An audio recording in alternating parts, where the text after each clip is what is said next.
Dripping echoes through the towering shaft of the pitch stairs. The only sound is the quiet breathing of your fellow goblinoids, packed beside you in the narrow crack.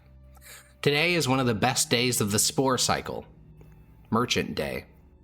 Most of the groups of traders which travel the pitch stair are vast, but every once in a while the jingle of a knapsack filled with metals and guarded by few pairs of eyes is discovered by scouts of the blood spores. Today was one such day. 9 spirals up the pitch stair, one of your scouts, Zebit, spotted the traitor. It was a goblin with 2 bugbears at their side. The bugbears looked tough, but the goblin was fat, making him the real concern. But such an opportunity could not be ignored, and thus you all wait in the crevice, bodies pressed tight in the crack. When the blood spores ambush someone traveling down the pitch stair, how are you guys arranged in your crevice so that you can most effectively surprise your prey? I don't know about strategy, but Munch is itching for it. Almost at the detriment of our own surprise. I would say Munch and Mardak up front, maybe his slavelings in the very front. Are you using the slavelings for this, Mardak? They take up a lot of space in the crack. Maybe. I don't know. If we're trying to be sneaky, they're not particularly good at that, I'm thinking. You could have told them to hold back. Yeah, maybe have them hold back for now. All right. Then there are 5 of you in this crevice, though to an outside observer, they'd probably only see the lead pair of eyes. A pair of kind of brownish eyes, 8 feet up above the ground on the body of a giant, shaggy humanoid. Behind him is Mardak, and between your legs, kind of pressed up against the wall, or between like the 2 trunks of Munch's legs or Mardak's armored legs, are Hiss, Blam, and Yapper. I would like a party-wide stealth check with advantage, because this crevice is pretty well obscured from the main stair pathway. Well, honestly, a 9's not bad for an 8-foot tall creature. And that's 11, because it's at advantage. Oh yeah, that's right. Yeah. For an 8-foot tall creature, that's really, really hungry. Yeah, I think, Blam, you're nearest to the front, so you're like underneath kind of Munch's legs, and you feel like something wet hit your head, and you look up and you see like saliva just kind of like dripping from Munch's gaping maw. Stop drooling on me, you cretin. I'm hungry. Yeah, I know you're hungry. We'll get you some food later. Just... Sneaky.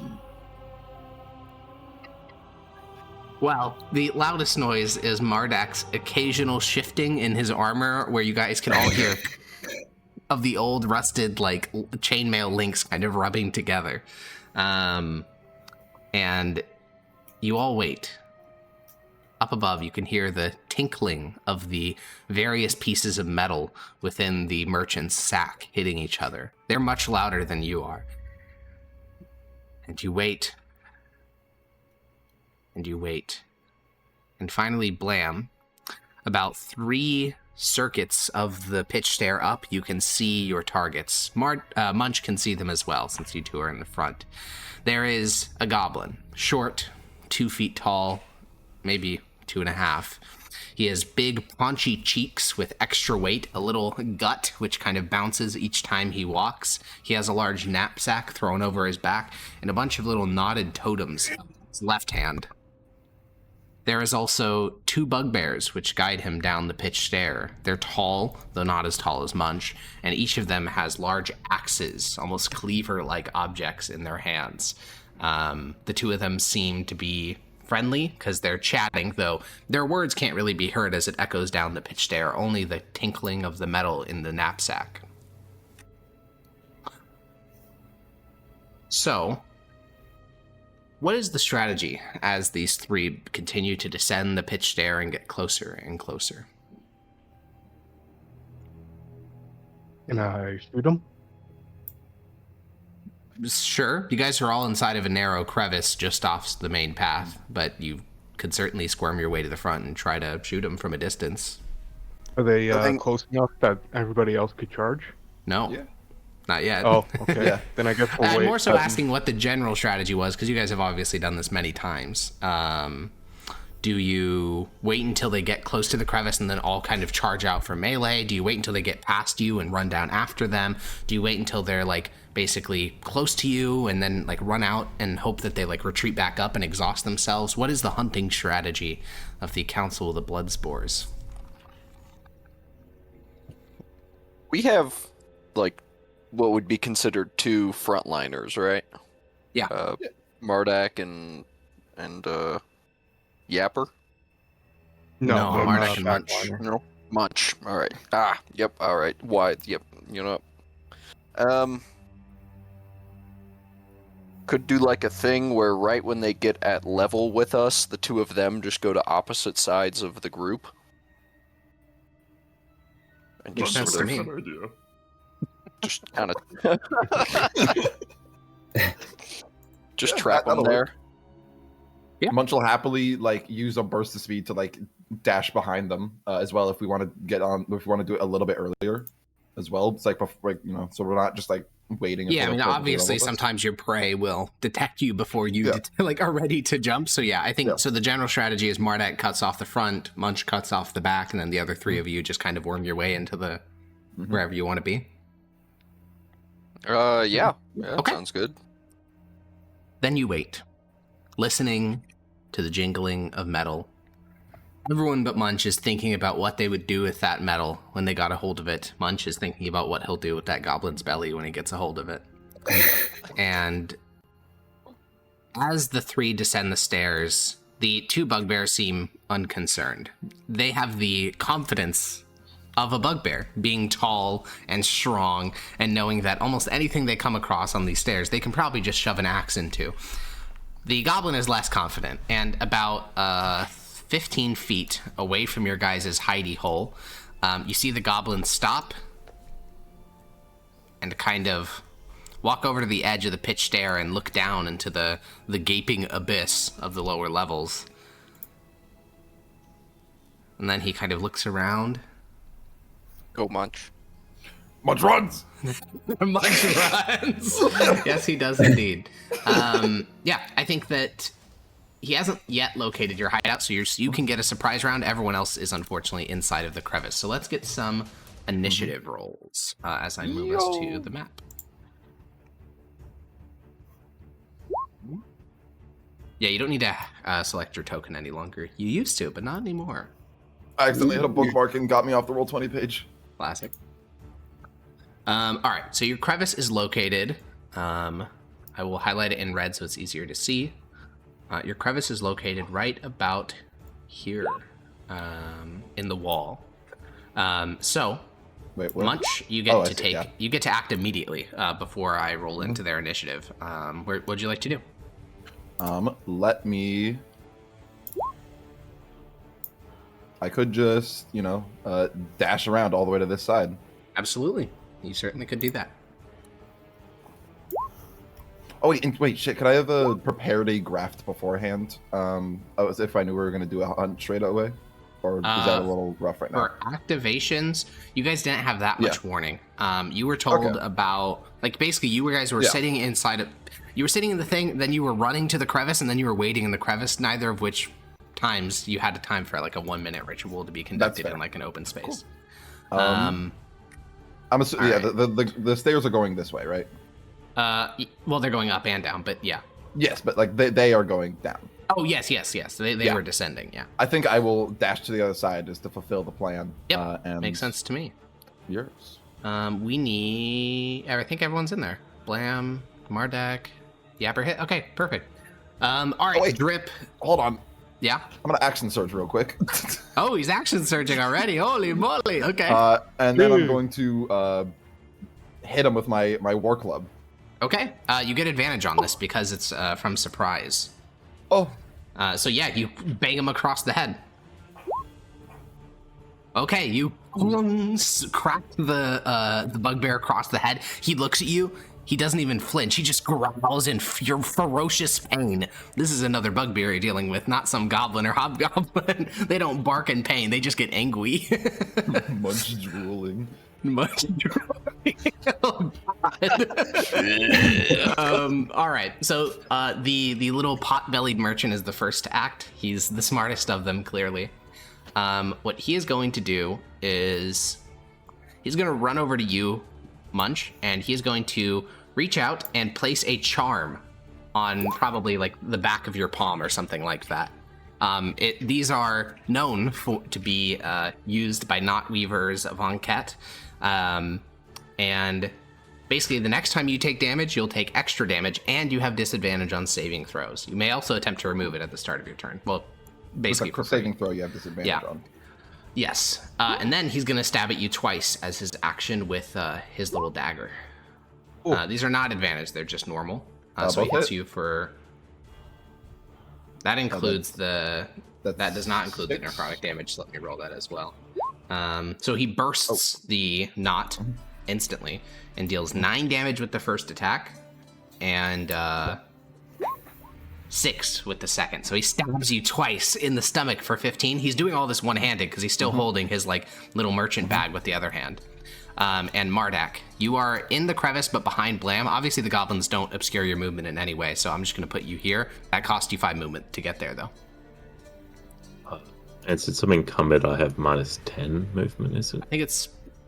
I think it is minus 10. Yeah, let me double check. It is, yeah. Drops your speed by 10 feet, yeah. All right, so you can move 15 more feet. Dawdle out, yeah. Dawdle out, over encumbered by your mere armor. Yeah. And then I'm going to point a kind of slightly bent finger towards the goblin over there.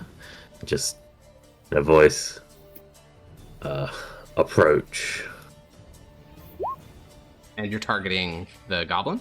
Or the goblin. One that's... Okay, alright. Then that will be a charisma saving throw, right? Oh no, wisdom. Okay. It's a little bit better at this. Nope, not good enough. Alright, do they act immediately or on their turn?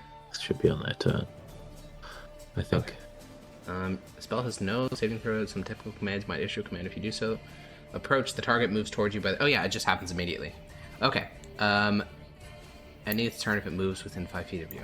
Oh, okay, no, so it is on its turn. Alright, then it will do that on its turn. I'll mark it because it definitely failed that saving throw. Alrighty. The bugbear near to you, Munch, will... Are you bloodied, perhaps? Are you below half HP?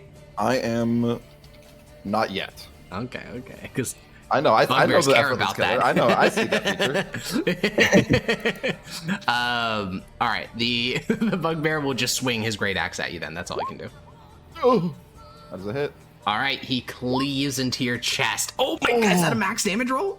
It's almost a max damage roll. He just bites deep into your chest. Blood splatters, and as you get bloodied, he starts to breathe heavily, and he is going to enter a red haze.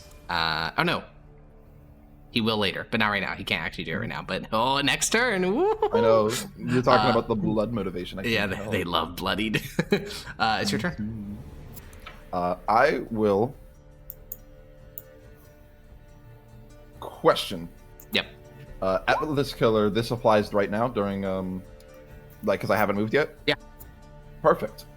We're gonna do that. Yeah, this is what bugbears are all about. They just sit in one spot and they just fucking cut and cleave and rip. Hold on, I gotta add the damage. Are you targeting the bugbear or the goblin? Yeah, I'm targeting the bugbear. Okay, that hits. Close to the... I hit it. I want to bloody this shit. Yeah, no, fair. Let me apply my damage. Yeah, I can roll in a second. Alright. You block him across the head for 8, and then you roll an extra 2d6. Yep. That kills him. you hit him across the head, and just like you hit his head so hard, his brain just splatter across the steps, and he like slumps to the ground in a single motion before the other bugbear even moved. Christ. And then I'm gonna second wind. No prisoners today. Yeah. Yeah. I gotta roll my second wind. Oh yeah, true. To heal. I will heal. I will heal 5. Yapper, you can get to the entrance of this tunnel. You were near the back between Mardak's legs, so it took you 5 feet of movement to get there, so you have however much remaining. Okay. Oh, I'm not blind. Sorry. I'm gonna move here and take a shot at Signor Goblino. Alrighty. And that should be at advantage, no? Why? Sneak? Sneak attack only gives you, it doesn't give you advantage, it gives you extra damage if you hit. And only Munch actually emerged during the surprise round, so the rest of you guys have just been attacking normally. Wait, hold on. Would you consider him still hidden from the goblin at this stage? No, because he emerged from the place he was hidden. Okay. You did get a really good sneak. I mean, you could bonus action hide, and then if your stealth succeeds his passive perception, then sure. Okay. I'll do that then. You exit the little crack, you kind of press yourself tight against the wall. There's a chaotic battle happening, and you just kind of hope he overlooks you, and then you lob an arrow at him, and that is way higher than his passive perception, so yeah. The short bow hits. There's more of them. With sneak attack. Yeah, with sneak attack. Well, yeah, if it has advantage, it always gets sneak attack regardless. Alrighty, that hits for 20. Oh my god. That hurts. Yeah, the arrow strikes into the shoulder of the potbelly goblin, and it squeals in pain. Blam. Hold up.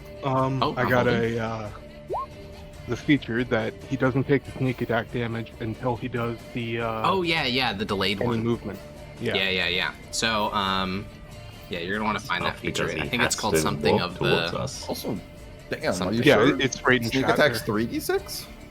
it's going to be, but yeah, he has to put the feature it's in the chat. extra So right. yeah, I see it. do you have it, or do you want me to go look for it? I just posted it in the chat. That is a normal sneak attack. You posted the normal sneak attack feature in chat, not the the modified one. Is it Mummer's Assault? It is indeed Mummer's Assault, I believe. Okay. Yeah, there you when go. you hit a creature and you wouldn't deal sneak attack damage, you instead invoke a silent curse. So you can now see, in your eyes, Yapper, a sword hangs above the pot-bellied goblin. To the goblin's eyes, a sword hangs above them. To everyone else, there's nothing even there. And the goblin knows, just instinctually in its mind, if it moves a muscle, if it breathes even, that sword will descend and stab it, and it will hurt immensely. So I will mark it with please. that. Also, it has to move next turn, because Marduk put the command on it, so that is definitely going to happen. Yeah, that's a rough one. Damocles. Yeah, Damocles. Alright, this bugbear... What? Damocles? Sort of Damocles? Oh, I just skipped your turn. Yeah, classic. You distracted me after I started your turn. Blam, what are you doing, you silly little guy? Going to run over, behind Tim, and I probably have line of sight on the goblin. Let's measure that not, line. Because he's... No, yeah, you have line of sight, yeah. Alright, cool. That's a crazy line. I honestly didn't think you would. But yeah, you do. I'm going to toll the dead. Okay. A bell rings out, the funeral bell of Enquete. Let's see how it goes for our good little... He's not Enquete. He's not? Oh, he's Grosh, No, right? Grosh. Yeah, I should have known that. Covered in blood, little bastard. That is... Oh, no. That's a fail. Yeah, so it takes 1d12 because it's already missing hit points. Yep. Bink. Ooh, my word. One sec. My coffee cup just broke open. I'll be right back. Oh no. Oh, I don't even need a line on that thing. All I have to do is be able to see it. Yep. Toll the Dead is kind of This crazy. seems because then I can just look through people's legs, which I will almost always be able to do. Like hiding underneath. Oh, you're probably not under my legs. I was gonna say hiding under my legs, but I'm going to be in there. Well, yeah, I don't generally want to be under your legs. This is a good place to be, right where I am right now. Oh yeah.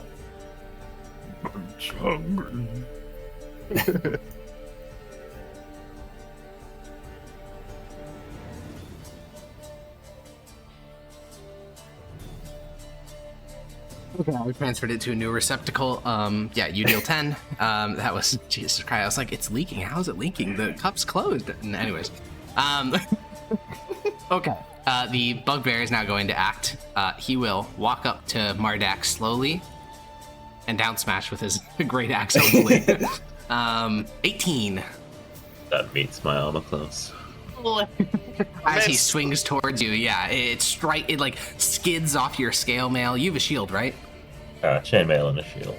Yeah. You catch it with your shield and then kind of deflect it into your pauldron where it skids off, and like a single kind of spark of light fills the entire Great Stair, because there hasn't been any light here. You've been doing all of this with dark vision because there's almost never any light in the Middle Deeps, but just for the briefest moment, light fills the entire area.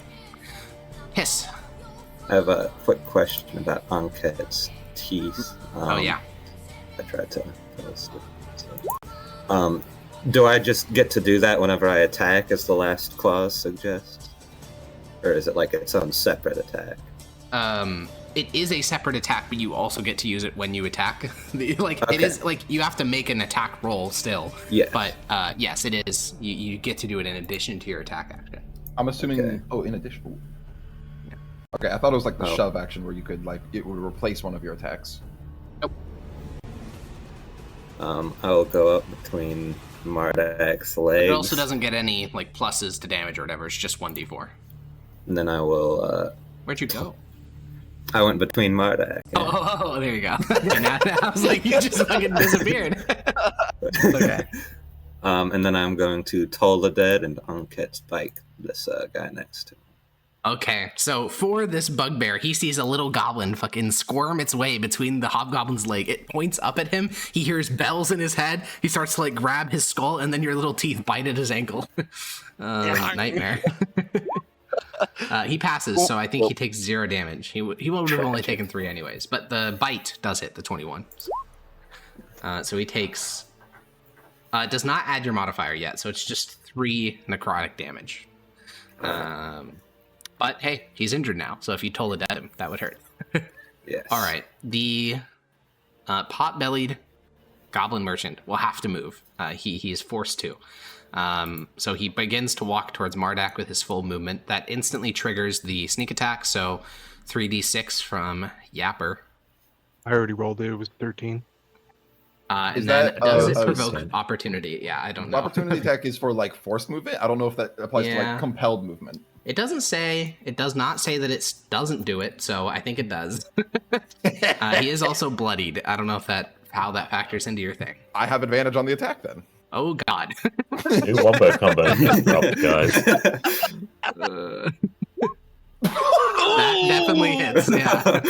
Holy moly. Yeah, the pot-bellied goblin takes 1 step away, and you see your like feast with little legs walking away from you. So you just smash its skull, and that overkills it so much that there's no like you obliterate the spine, like the chest and the spine. Oh, no, along I with wouldn't have the effortless killer part at the top. That's for if still I haven't moved overkills it by a ton. It's a goblin, bro. Doesn't matter. Okay, Mardak, there is only a single bugbear left. You can see that even though he's roaring in your face, ready to fight all 5 of you, you know, you can see through that bravado. You see the fear and the pain in the eyes of a goblinoid kind, and you can see he's kind of freaking the fuck out. Well, you chose an unsafe line of work, my friend. Bonk. All right, a 17 hits. You crack him with your one-handed staff. You're holding your shield, and then you swing your staff forward, cracking him across the jaw. Munch. There's 2 delicious bodies just right in front of you. No, I was just already gonna say, like, they've got this. At this point, I am taking the bugbear's arm and trying to rip it off the body. The four of you hear, it's classic Munch behavior. The four of you just hear, like, the tearing of flesh and just, like, this wet, like, just fucking the beginning of devouring. No, you guys see the arm ripped off, and I'm, like, drinking from the ripped part of the arm, like a tasty blood cocktail. Upper Deep's blood. Yapper, it's your turn. I'm moving, I'm grooving.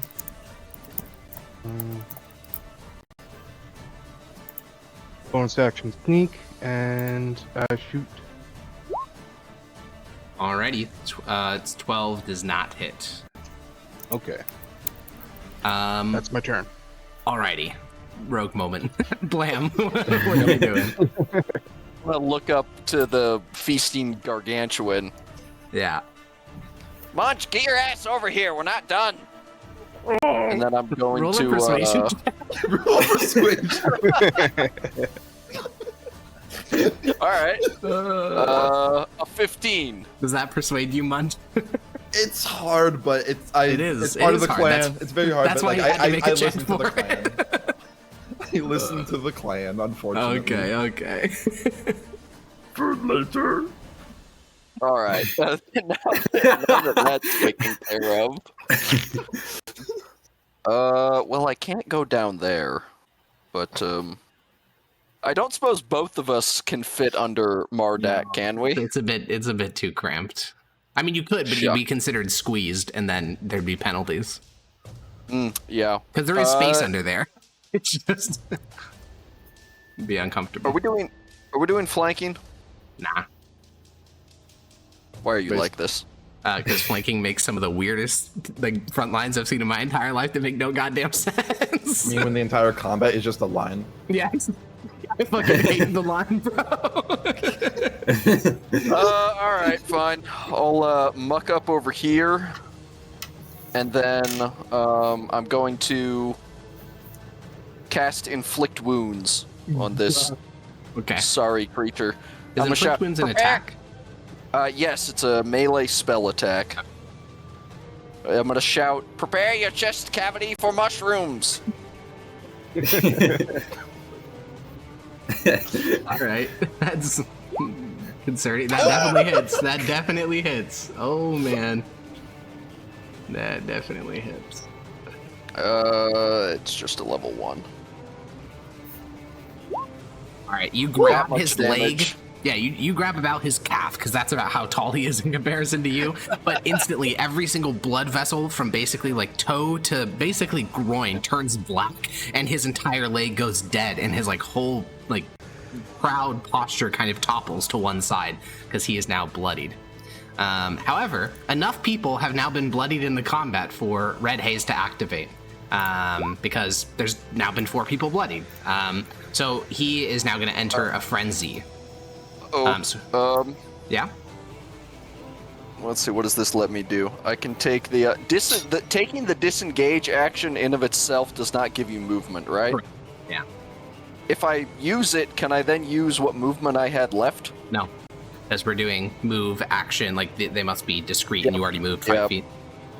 Can I hide? No.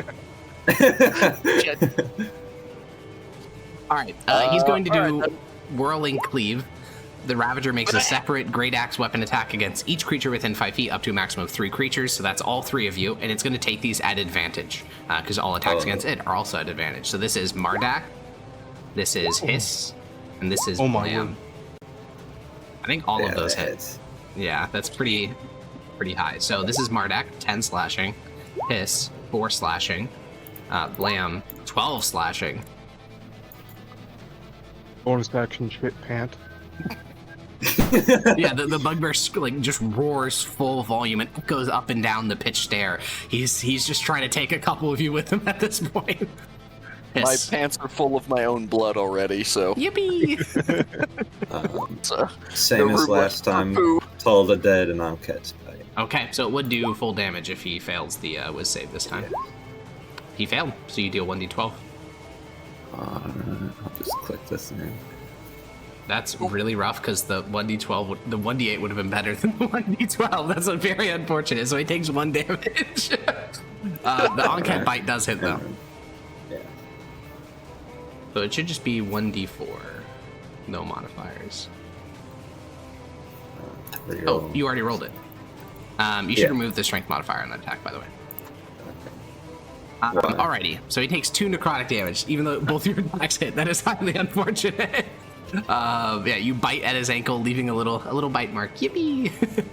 Mardak. Gonna keep it simple. Okay, it hits. You know, sometimes keeping it simple works. You crack him across the chin. He keeps roaring in defiance. Munch. He's bloodied. Blam's bloodied. So many creatures are bloodied.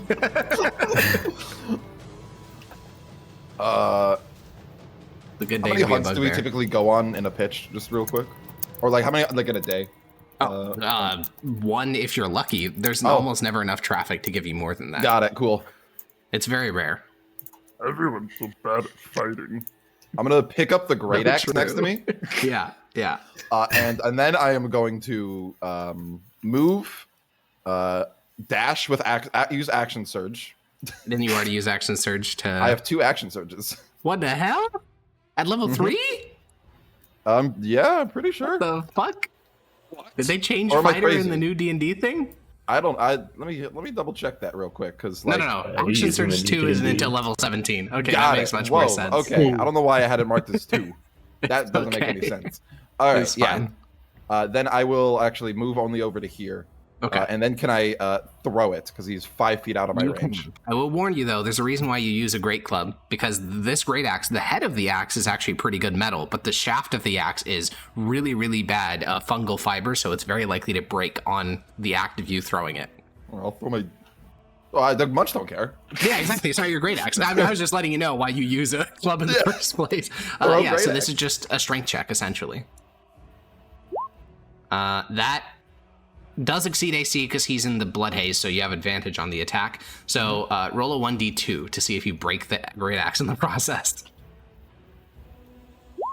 Yep, that does indeed break the great axe, yeah. But it does 1d12 plus 3 slashing.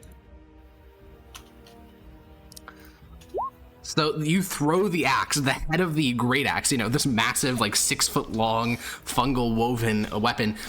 The shaft just breaks as the head buries itself on the back of the bugbear's head, and for a moment he continues to roar, and like as the spittle leaves his mouth, little bits of blood start to fleck onto the face of Blam and hiss, and then after like another second of roaring, the bugbear slumps to its knees and then falls fully to the ground.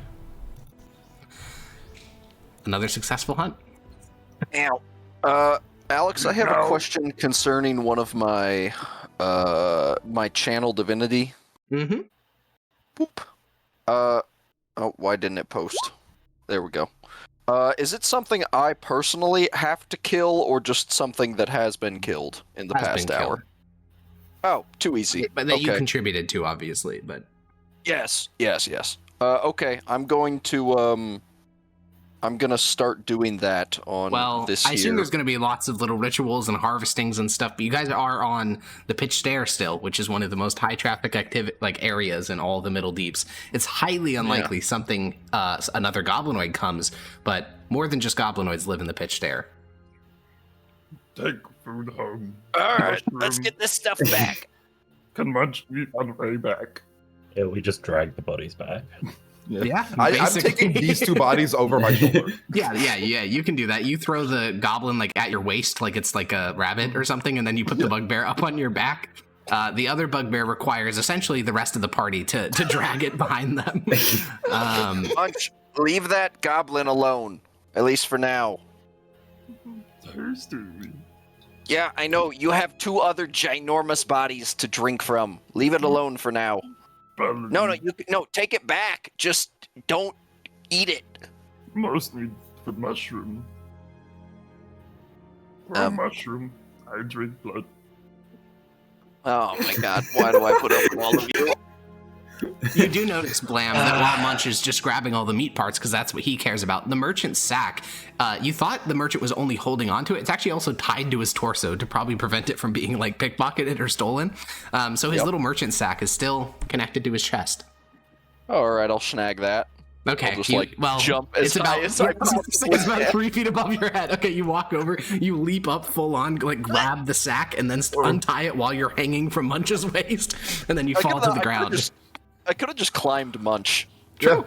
True. Yeah, I He wouldn't have. I he feel like wouldn't it's not. have minded. I feel like it's a common thing for you to be on like my shoulder. Yep. Yeah. Well, Yeah, you fall to the ground. Climb Munch and do it.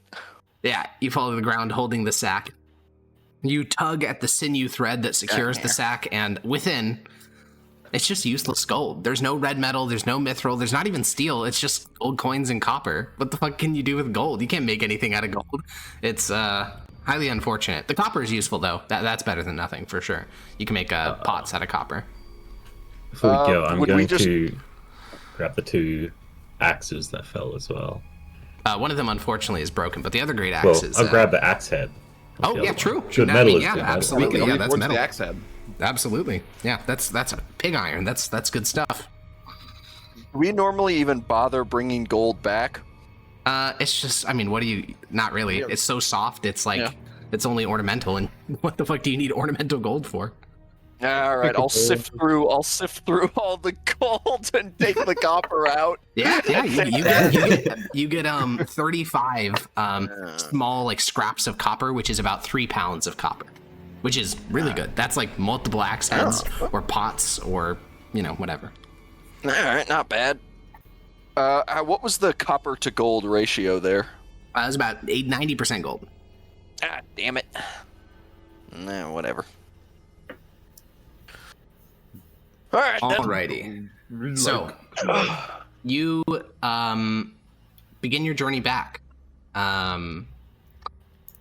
You're all very injured, except for Yapper, who didn't even get hit. Yeah, I'm cool. Just reading from my funny book. This is how most hunts go, because you're almost never hunting, like, even in, this is why you don't hunt the larger groups, because those have like 20 or 30 goblinoids in them. And even if you brought your entire tribe, the odds that a member of your tribe dies in the process is high. Whereas in this, with just the council and just these smaller bands, the odds of them killing you is pretty low.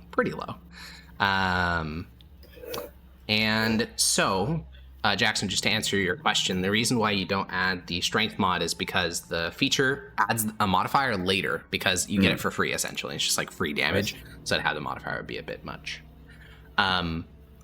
So you guys walk about 30 feet, like you all squeeze through the crevice. It takes a bit actually to drag one of the bugbear bodies through. Munch has to go in and remove one of the legs to allow it to like properly fit. So he's carrying the various limbs. And once you go about 50 feet into the crevice, 4 shapes emerge from the shadows, and Mardak, your followers, will step forward. Thazar will kind of reach out and pat your arm where like the great axe dented your armor and say, "Prophet, are you safe?" It was just a test. And the pain didn't give you any visions.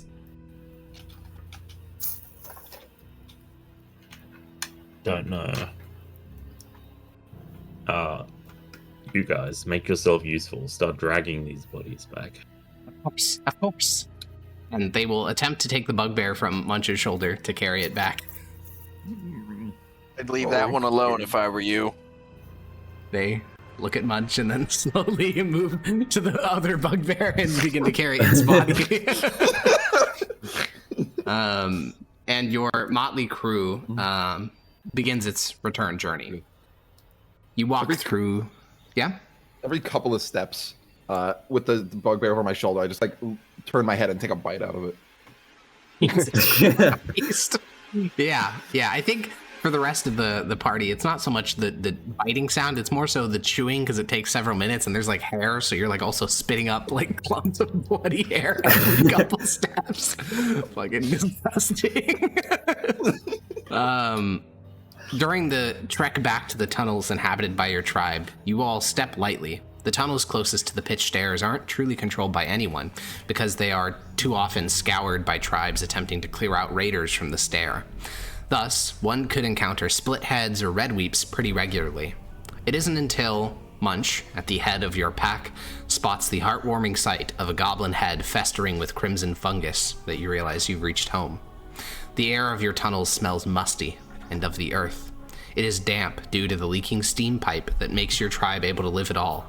Spores hang heavy in the air, and already the bounty which you have brought back from the pitched stair will begin to germinate with the gift of Grosh.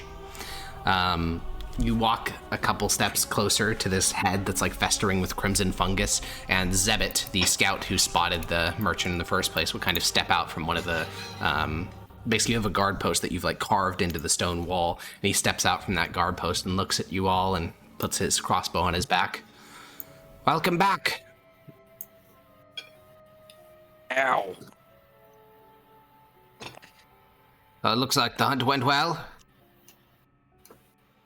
Munch Well, is nodding and drooling. Well enough. I see. He glances at Mardak's disciples and sees that they're all carrying it and says, well then, I will remain on duty. I heard some noises in the stair after I spotted the merchant. I think that there may be an Atyug about, maybe an Onkeg. Good thing then we got back so quickly. He nods and steps back into his guard post, and you walk past him. The blood spores have claimed a series of tunnels here in the Middle Deeps. They've carved small closets into the stone. You don't have pickaxes or anything like that. You don't even really have metallurgy. You just have hammering of the metal that you do acquire from others. And so you use that snippets of metal and hammers and axes to carve out little sections of wall.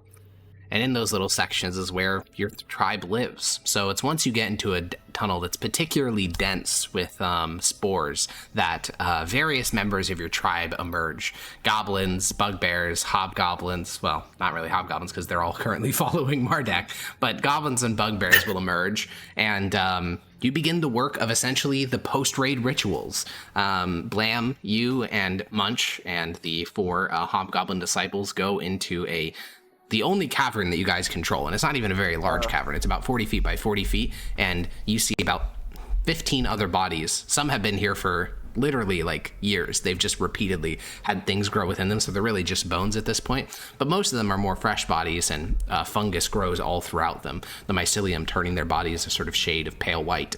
And you can toss the 2 bodies down.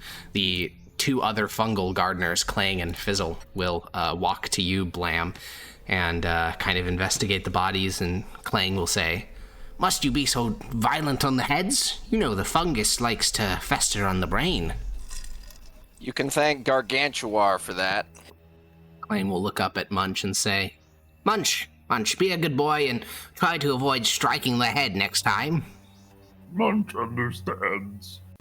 I don't think you do. Tastiest part for me. Yes, well, if you smash it, can't eat it.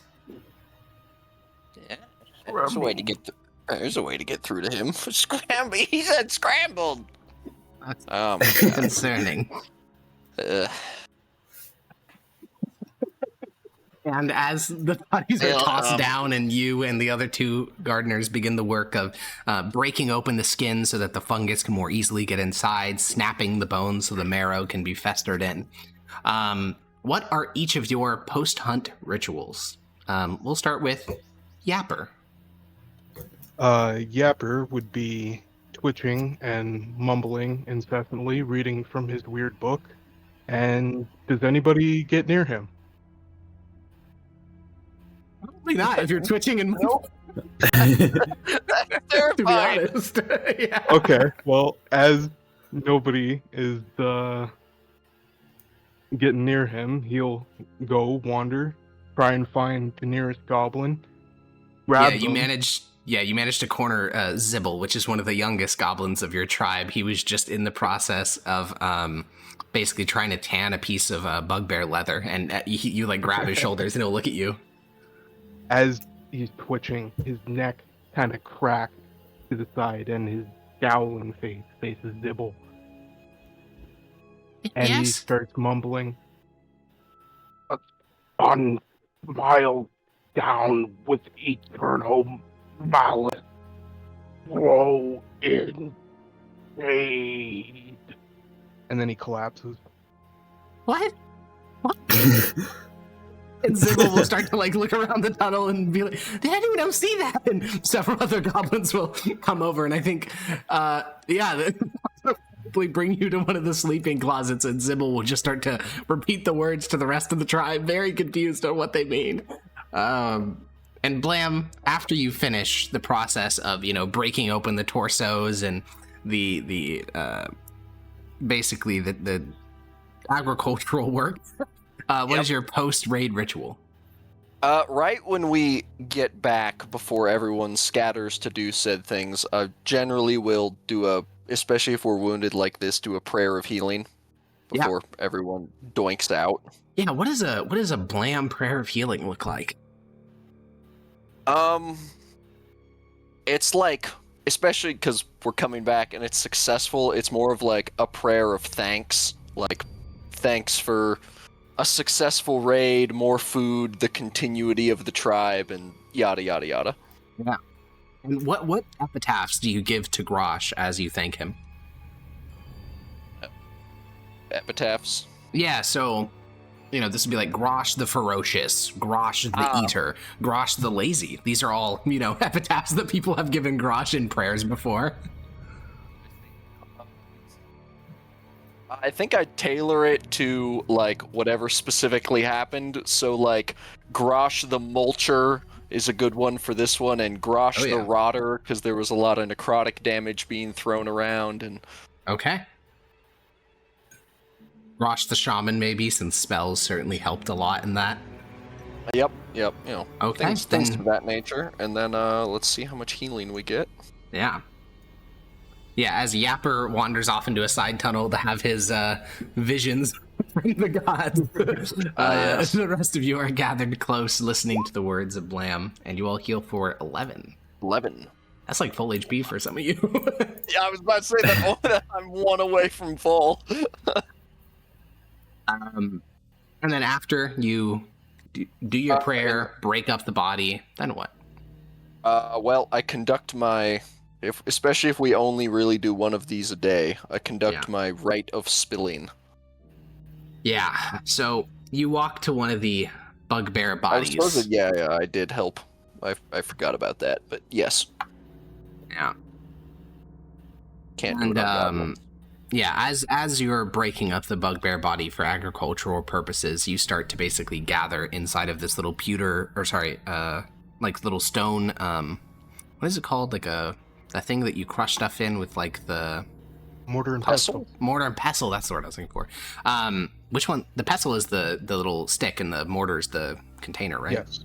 Yeah. Yeah. You start to collect blood in the mortar, and you bring it over to the side once the bodies are finished being prepared, and you draw out a circle of blood, draw blood on your cheeks, and begin to incant a ritual not dissimilar to a prayer of healing. You are praying to Grosh, you are thanking him for his gifts, you are offering up the remaining blood in the mortar, and then you drink it, and you can, regain expended spell slots with a combined level equal to half your cleric level, so 2. You can regain 2 spell slots. It just gets the prayer of healing back. Oh my god, it's a vicious cycle. The prayer of healing, does it cost things? This? Of course it does, right? Because it's not a ritual, right? Yeah, it's a 10-minute casting time, not a ritual. Okay, yeah. Yes. Wow, what a nightmarish little creature you are. Mardak, what is your post-hunt ritual look like, Mardak? Right. Well, before the prayer of healing goes off, I'll take off my armor, and I imagine the spot I got hit is bruising up quite nicely. Oh yes, yeah. From that, I'm going to drain some blood, because it'll be nice and swell. And I'm going to mix the blood with some like spores, and I'll go over to the bugbear that I was in melee with, drain some of his blood, and then I'll just, on the followers I have, I'll draw symbols on their backs of the signs of Dominus. Yeah, you get yourself a nice thick spore paste that is infused with the blood of yourself and the foes, and you draw images of chains and ropes and the flail, which are the powerful symbology of Dominus. And each of your followers, will take it with glee. For unlike you, they have not been blessed with armor yet. Armor is a very, very rare thing in the Middle Deeps. So their backs will be their armor. These glyphs of dominance will protect them. One of your disciples, as you finish this process and prepare the work of relaxing, Hathrar, he will kind of walk with you as you return to your normal cubby, and he'll say, great, Pain Master. I had a headache today. Do you think that is a sign from Dominus? All pain comes from Dominus. Whether Does it's he a want sign, me to do something? not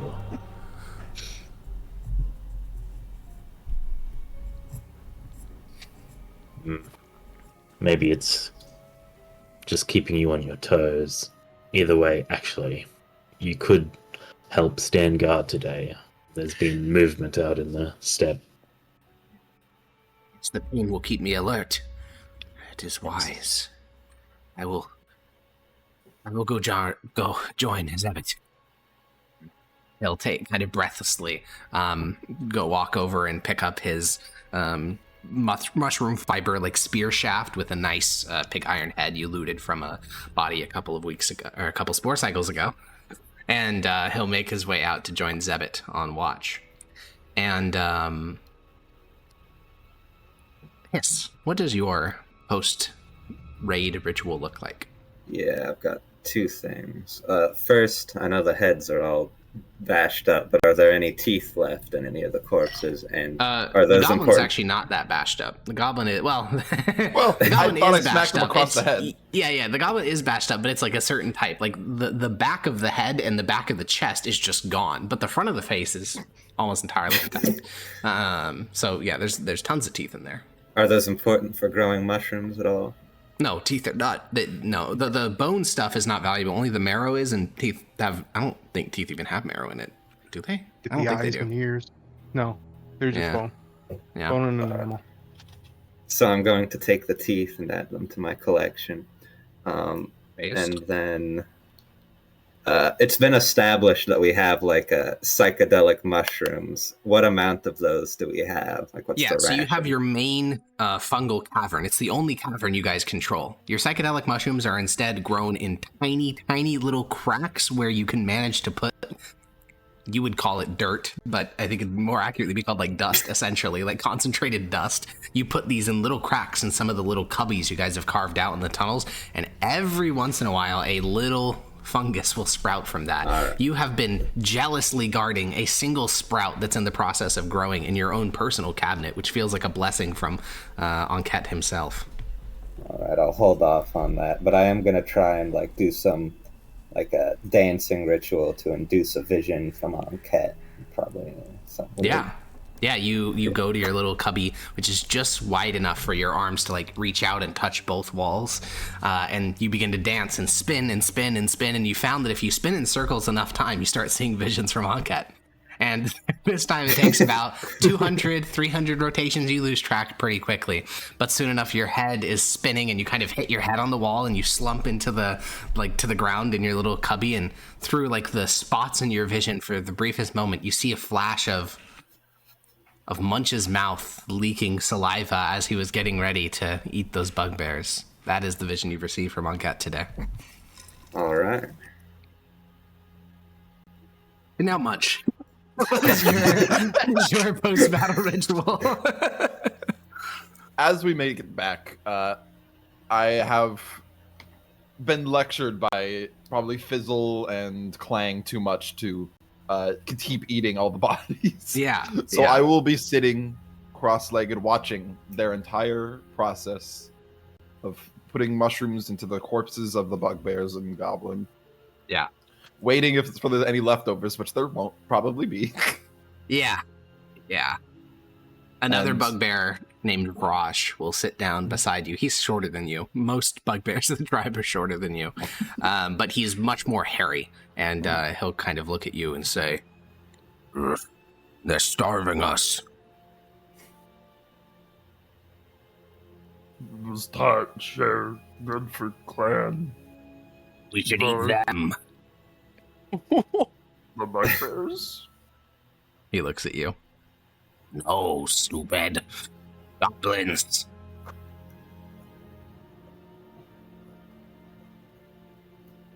Rush, go take a nap. He looks at you and growls, and he kind of like bares his teeth. This is a very subtle challenge for your leadership, essentially. Like, he's basically saying, like, I'm tough, you know, I can fight you. He kind of bares his fangs as he looks at you. I'm gonna look at him in the eyes, and look down at his arms, and start like eyeing them. Start drooling a little bit. With advantage, because you've won many of these challenges with him before. An intimidation check. Yeah, intimidation. Oh, I'm not the best at it, but It's good enough. You know, Rosh he's similar in age to you. You have frequently, like, basically warred over which of the bugbears will be on the council, and he's really your only competition. But after he sees you eyeing his arms to eat, he will kind of pull them back, and then he'll stand up and lope away in these long, lanky steps, but he'll stare at you as he withdraws. Before he does that, I imagine I was over doing my thing to the body. Yeah. Hey, you two lunks! Rosh will What look at you. is it? Come chop these arms off and fill your stomachs a bit. Yes! They don't so much chop it off as bite it off. rip it sure, off. I mean, All you know. fours. Yeah. Just like rip and tear and break and devour, and soon you have several, like, not even the bones are spared. Like, they break those and suck out the marrow, because that's what Rosh would have done. You know, that's what the holy god himself would have done in this situation. But soon you have like broken bone scraps just like scattered across the area where they eat. There's never any like hiding a bugbear hideout, because they don't eat very cleanly. And Rosh gets a bone shard in his throat, which is incredibly common for bugbears while they're eating, and he kind of like heaves a little bit, and then blood and bone shards like splatter out of his mouth, and then he stands up and stretches and says, maybe we don't eat you. See, Rush. How kind of you. Reap reward. Maybe. Then he'll lope off. Well, Has this he, is... has he been giving you any trouble, Munch? He is weak. Fair enough. Weak do not trouble me. No, I don't imagine much troubles you at all. Hunger does. Ah, yes, the eternal torment of all of your kind. Can I have some teeth? Some teeth? Yes. Not Are you gonna teeth. eat the teeth? No, I keep it. Oh. Graft. And Preferably goblin. Sharper. You glance over and you see that Hiss is like currently prying one of the teeth out of the goblin's mouth to put on their neck. Oh. Can I have the Can Munch have the fangs? I mean, he seems to have them at the moment. You'll have to ask him. Yes. Can Munch have the fangs? Just two. Why do you need the fangs? I will kind of pull up my lip a little and show like where I have grafted and like sewn other teeth on. Yeah, bugbears and many other goblinoids lose teeth. In fact, none of you have your full mouth of teeth. It is a blessing of the Triumvirate that you grow them your entire life. In fact, if you don't lose teeth, that causes problems because you start to get crowding. But you have separately stitched other teeth into your mouth in the gaps where you've lost your teeth in the past. I have grafted other teeth into my mouth, needlepoint teeth. Yeah, there are areas where, like, you know, your natural bugbear fang has come in. It never broke off, and so there's now another tooth, like, jutting at, like, a 45-degree angle out of that part of your mouth. It is... You almost have, like, two separate rows of teeth in your mouth from the grafted pair and the natural ones. It is concerning. Munch, you have plenty. Let me... If those go missing, I'll hold on to these for you, but I need them for the time being. Okay. Wow. You guys really do use the whole bugbear.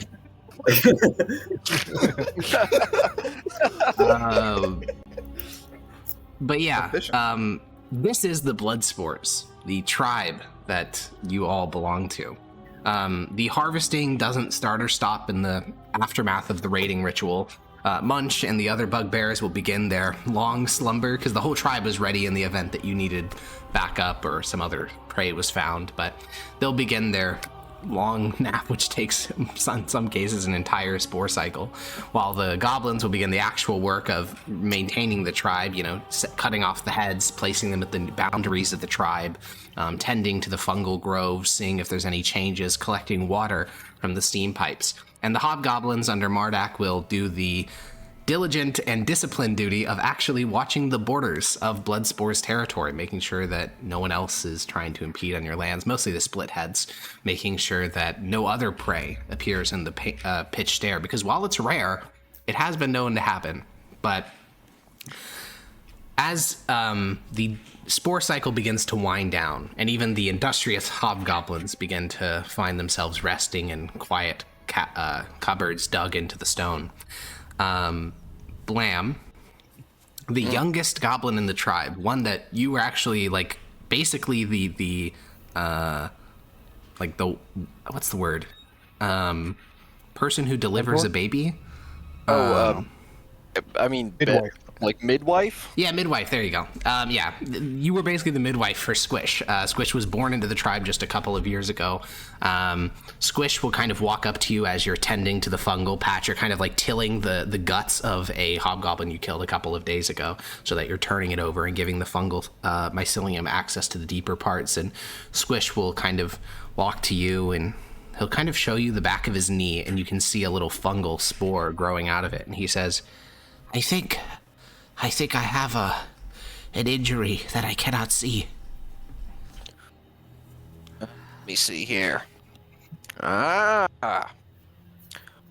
it is your first blessing. I thought if there was a fungus, it meant the tissue was having trouble. I'll Or look is closer it just at a it. little one? Is it roll is a it more medicine check. akin to the ones? Ah, yes, there we are. I have proficiency in that. Certainly do. You're the tribe's doctor, essentially. If such a thing can ever be applied to what you do.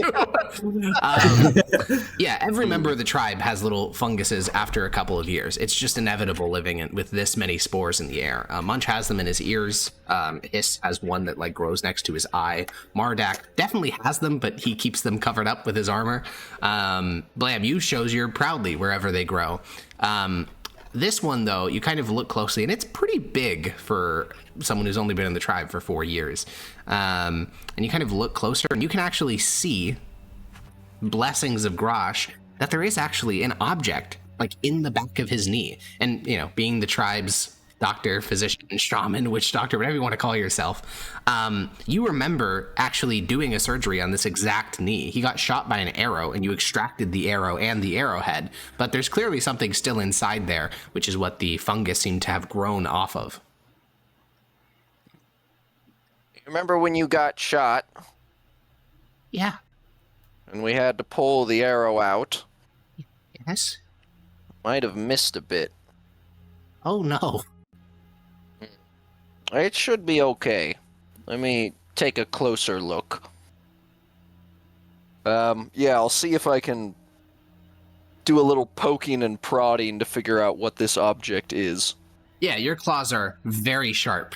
It is a blessing of goblins that, if a bugbear was trying to do this work, they would tear open his knee in the process. A hobgoblin would probably take some sharp implement and do it. But with your sharp, almost needle-like claws, you kind of poke the flesh and start to stab underneath it. It hurts. He's squirming underneath you, and his skin makes this kind of squishing noise. It's why he was called Squish in the first place, because he's very plump for a goblin.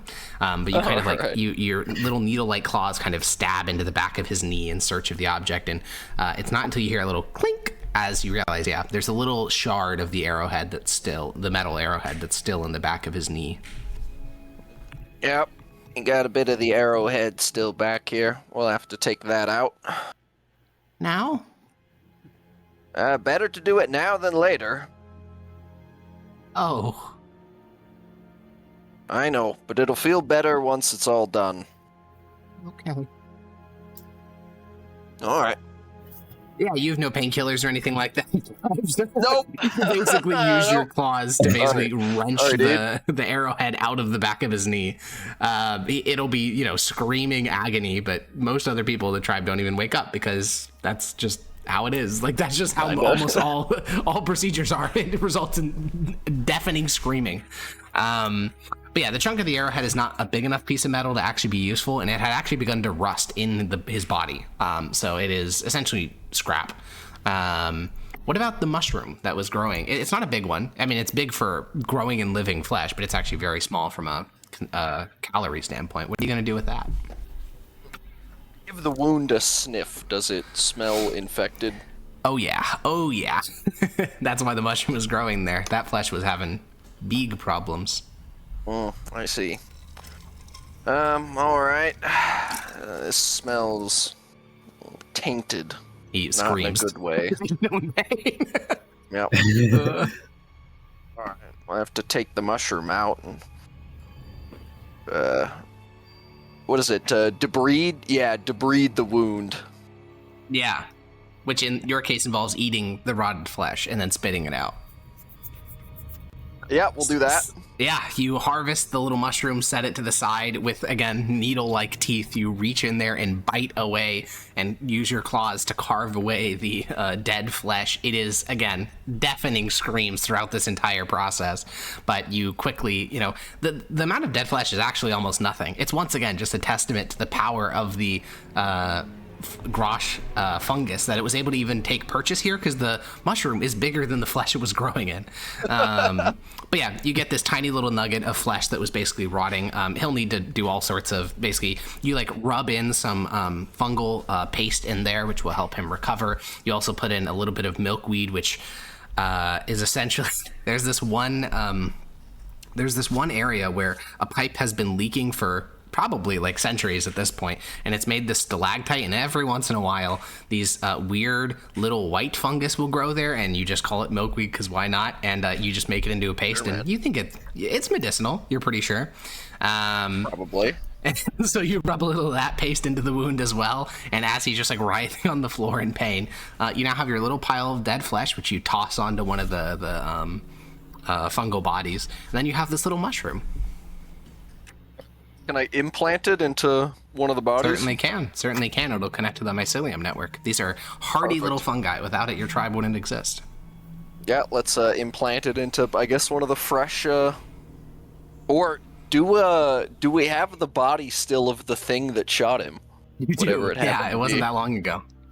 Yeah, we'll go and implant it in that. Yeah, you walk over to a ogre. This was a rare one. It was an ogre that was wandering up from the lower deeps completely on its own. They are very stupid. And you kicked out its legs from under it, and Munch basically ate the back of its head off. So you got most of its body. Oh my god. Okay. You plant the little fungus on the top of its massive protruding belly, where there's already about half a dozen that have sprouted. Right, what a beautiful little tribe you guys have. I know. I'll head back to Squish. You know it's a good tribe where you hear the descriptions of your own actions, you're like, oh my god.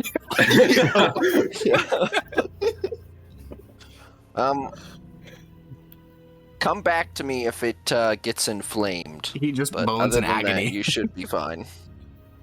He'll be on the floor of the nursery for quite a while. He'll be alright. I imagine Blam. the original procedure was terrible. Oh yeah. Oh, I mean, all procedures are terrible. You have no painkillers. This shit's nightmarish. Except for the Dominus fellows. You like working on them because they'll just start praying to Dominus as they're, instead of screaming in pain. They also writhe a lot less. That is convenient. Yeah. Shout out to the hop. But yeah, Blam, you begin your final evening check-in. You see the bugbears are all sleeping in a big pile of fur and sweat and rot, as they should be. You see that a couple of exhausted hobgoblins have fallen asleep while they're on watch duty, but they're still there, and they probably will wake up if there's any loud noises. You see that Hiss and some other goblins are still talking. They're trying to, they want to hear the lurid details of the battle. And Mardak, what would you be doing like right before going to bed at the sort of end of the spore cycle?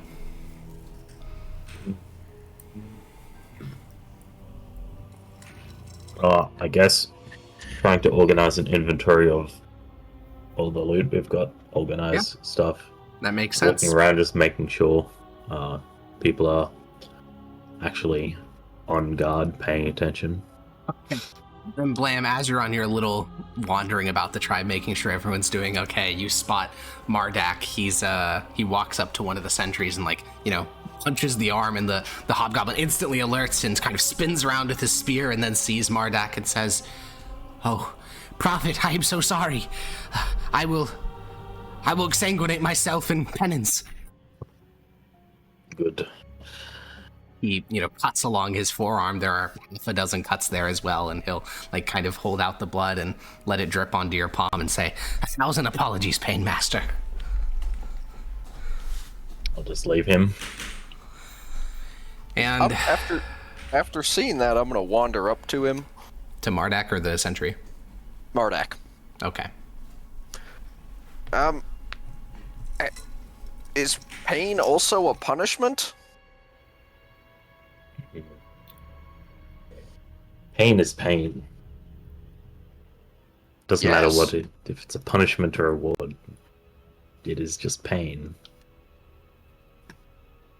But he pained himself in penance. That's definitionally a punishment.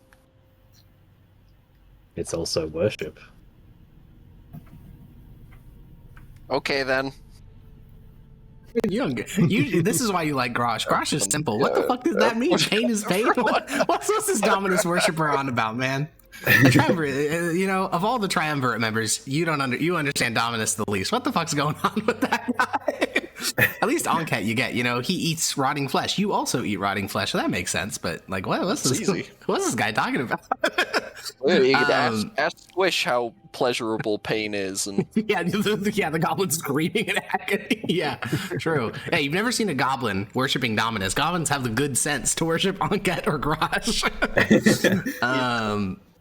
But yeah, you continue your little walkabout, and you notice that slumped in one of the little closets, essentially, I don't know what else to call them, little alcoves carved into this ton of walls, you see Yapper is kind of slumped, and that's not unusual, but he's kind of so he wears a mask at all times. It's a handmade mask out of wood, and you notice a little drool trail from basically under the lip of the mask down his neck. He is passed the fuck out, and his eyes are kind of rolled back in his head. He doesn't look normal, I would say. He's cool. But yeah, he's just passed out in his little alcove. I'll trundle my way on up to him. Yeah, there's another goblin, Zibble, that's sitting down in front of the little alcove, and he'll look up at you and then glance over at Yapper and say, "Oh, he had a vision." Vision, you say? Yes, he gave a prophecy. What did he say? He said, the sun smiles down with eternal malice, grow in the shade.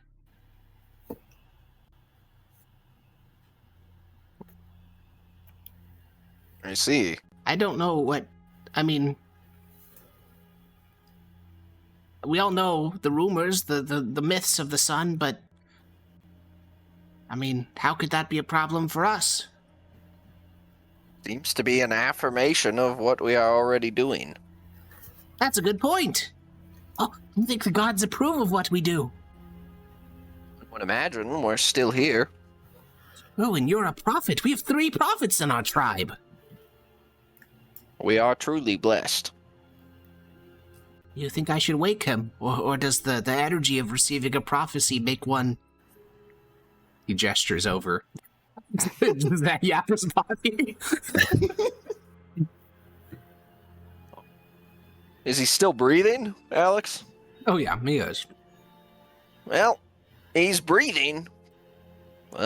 He looks kind of like Hiss after Hiss undergoes a very intense mushroom trip. I think he'll be all right. Zibble will nod. If he doesn't wake up by next cycle, then well, maybe we have some problems, but as I said, maybe. And finally, you go to your own little alcove. You carved this out when you were just a little goblinling. So many cycles ago that you've lost track of it. You've expanded it over time, but eventually you got to the point where you were just satisfied. You didn't need it to be any bigger. You probably could have, but what's the point? You've been a member of the council since you were young as well, because you've been a prophet of Grosh since you were young. And this space suits you. The floor of this alcove is contoured to your back, and when you lay down inside of it, it feels, well, the most comfortable place you've ever slept. You've slept in a lot of weird places. This is definitely the nicest of them. It also has the smell of the crimson fungus. I mean, your entire tunnels smell like it, but you kind of lose track of that. Your alcove, because of the constant reapplication of paste and the oil and all these other things, it smells very pungent of the blood spores themselves, which is a nice comfort for you. And each of you, with the exception of Mardak, who concludes one final patrol before drifting off, will go to sleep. You always dream. None of you sleeps dreamlessly. Your dreams differ. Some of you dream of violence. Some of you dream of eating. Some of you dream of prophecy, ones you've heard before, or ones of the future that you'll forget in the morning. But all of you dream, because there's way too much happening here in Drovuz Karag not to dream. All of you can get a short rest. Yo. And once you're done with that, let me know. Sick. I didn't realize Cleric's got so much back on short. Well, I suppose it's just the one thing, but I get everything. What do we get back? You as a Grosh cleric get your way more spell slots than other clerics. The rest of your party has to be a lot more sparing with theirs. Oh, I see. You have the right of spilling. Spilling that comes back on a short rest. I don't actually think it has any limitation. It says it's a channel divinity. Oh, you're right. It is a channel divinity. That means it's once per long. I think it comes back in a long No, channel divinities are short When you rest. finish a channel divinities are short rest. Sheesh, Yeah. that's crazy. He's got like warlock spell recovery. He just has to sacrifice himself. bodies to do that for himself. Yeah. It's crazy. It's you're supposed to be able to use it on yourself, but I'm not sure that's such a good idea considering it does 2d6 plus level. Oh, you'd live. And that's like Even max damage you would live, but with 1 HP. I was about to say minimum damage is like a third of my health. Yeah, yeah. Grosh demands a lot, okay? Most of the time you're doing this on corpses. Yeah. All right. Has everyone done all the hit dice and things they want to do? The time limit? Yes, An sir. hour. Yes. I have to remember a thing. Yeah. Oh, and did you want to harvest any graphs from the bodies? I think I have some leftover graphs. You do. That, Yeah, you so already have I- teeth. You already have war shoulder. and I already have have- maggots. Yeah. Do we have a kind of tribe loot collection somewhere we can mark stuff down? No, but we can make I'll one. come back to it later. Yeah. What do you want to put on there? The 2 axe heads that we took off the Sense. things at the least, and then we took some The- copper and stuff, but we don't. Yeah, really need to 3 pounds of copper. Like, how important is this whole like tribal scale loot collection gonna be? Probably vary, because it's. I mean, it's like you're not getting any loot otherwise at all. No, I mean like, are we gonna have to feed the tribe members on the daily and like? Oh, no. I'm wondering how I mean, the thing specific is, is the- no, we're not going to track things like that, because the thing is, you guys are at a pretty good spot right now where. So first of all, everyone is on rations, even the bugbears, which is why they're always hungry all the time. You do not have enough food to let everyone eat to satiation each day. You would all starve. So what you do is you're using the mushrooms that grow on the bodies, but it takes like months for the crimson fungus to eat the bodies, at which time you've gotten way more calories than are present in the original bodies through the fungus, because they're also getting water and other things like that, other nutrients from the environment.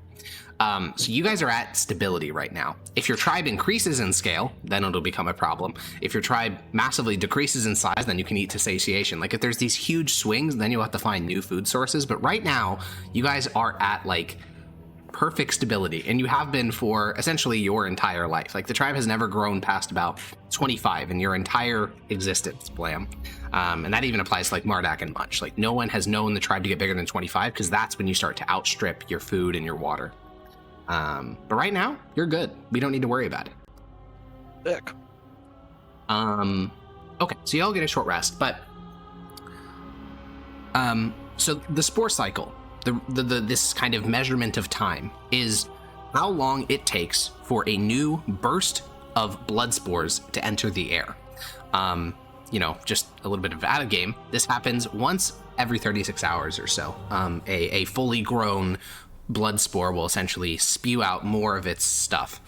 Bugbears sleep about 18 hours per every 24 hours. So for each spore cycle, they're asleep for about 75 to 80% of the time, unless they're woken up and forced to do things, which is why the goblins and the hobgoblins have to basically keep the tribe alive. It's also why, a full bugbear tribe would never work ever. They would all starve to death, which is also true for the other two, but in different ways. So this spore cycle basically passes. So you all get your short rest, you all wake up, you begin your essentially morning routines, though you would never call it morning. I just got an image of like the fucking morning routine meme video, but it's you guys like rubbing like meat carcass on your face, like swimming in the blood pool, running 30 feet through my spore tunnel. Oh man. Anyway, Ice room bath. Yeah. Ice room bath. But yeah, you all begin your routines, and a deafening crash goes through the tunnels. It is not an uncommon noise. In fact, you even know what the noise is. That is the sound of a tunnel collapsing. Dust and silt just across your tunnel and soon fill the entirety of what was once the Bloodspore tunnels. Fill it with silt and dust and all other manner of things that fill the air. Your vision is now obscured. Dark vision does not help when there's, dust hanging in the air.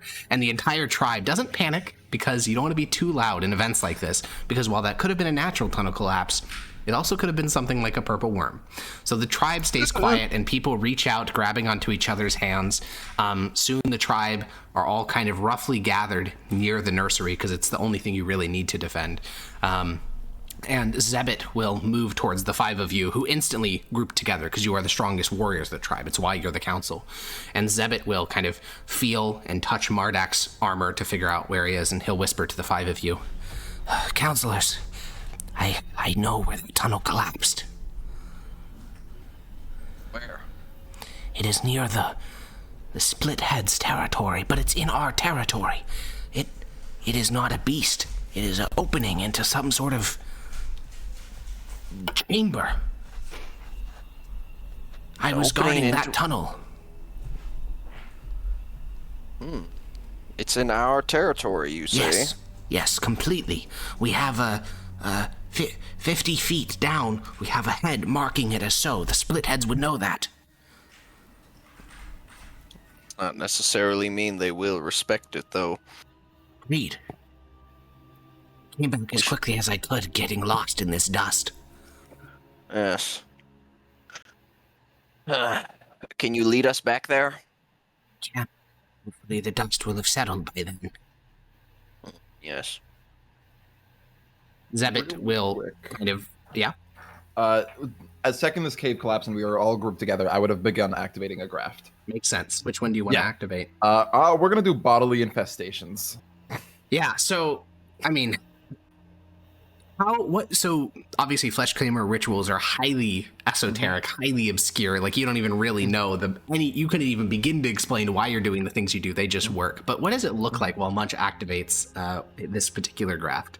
I have a tooth that I use like a knife, and I carve across my skin these patterns that I don't fully recognize. And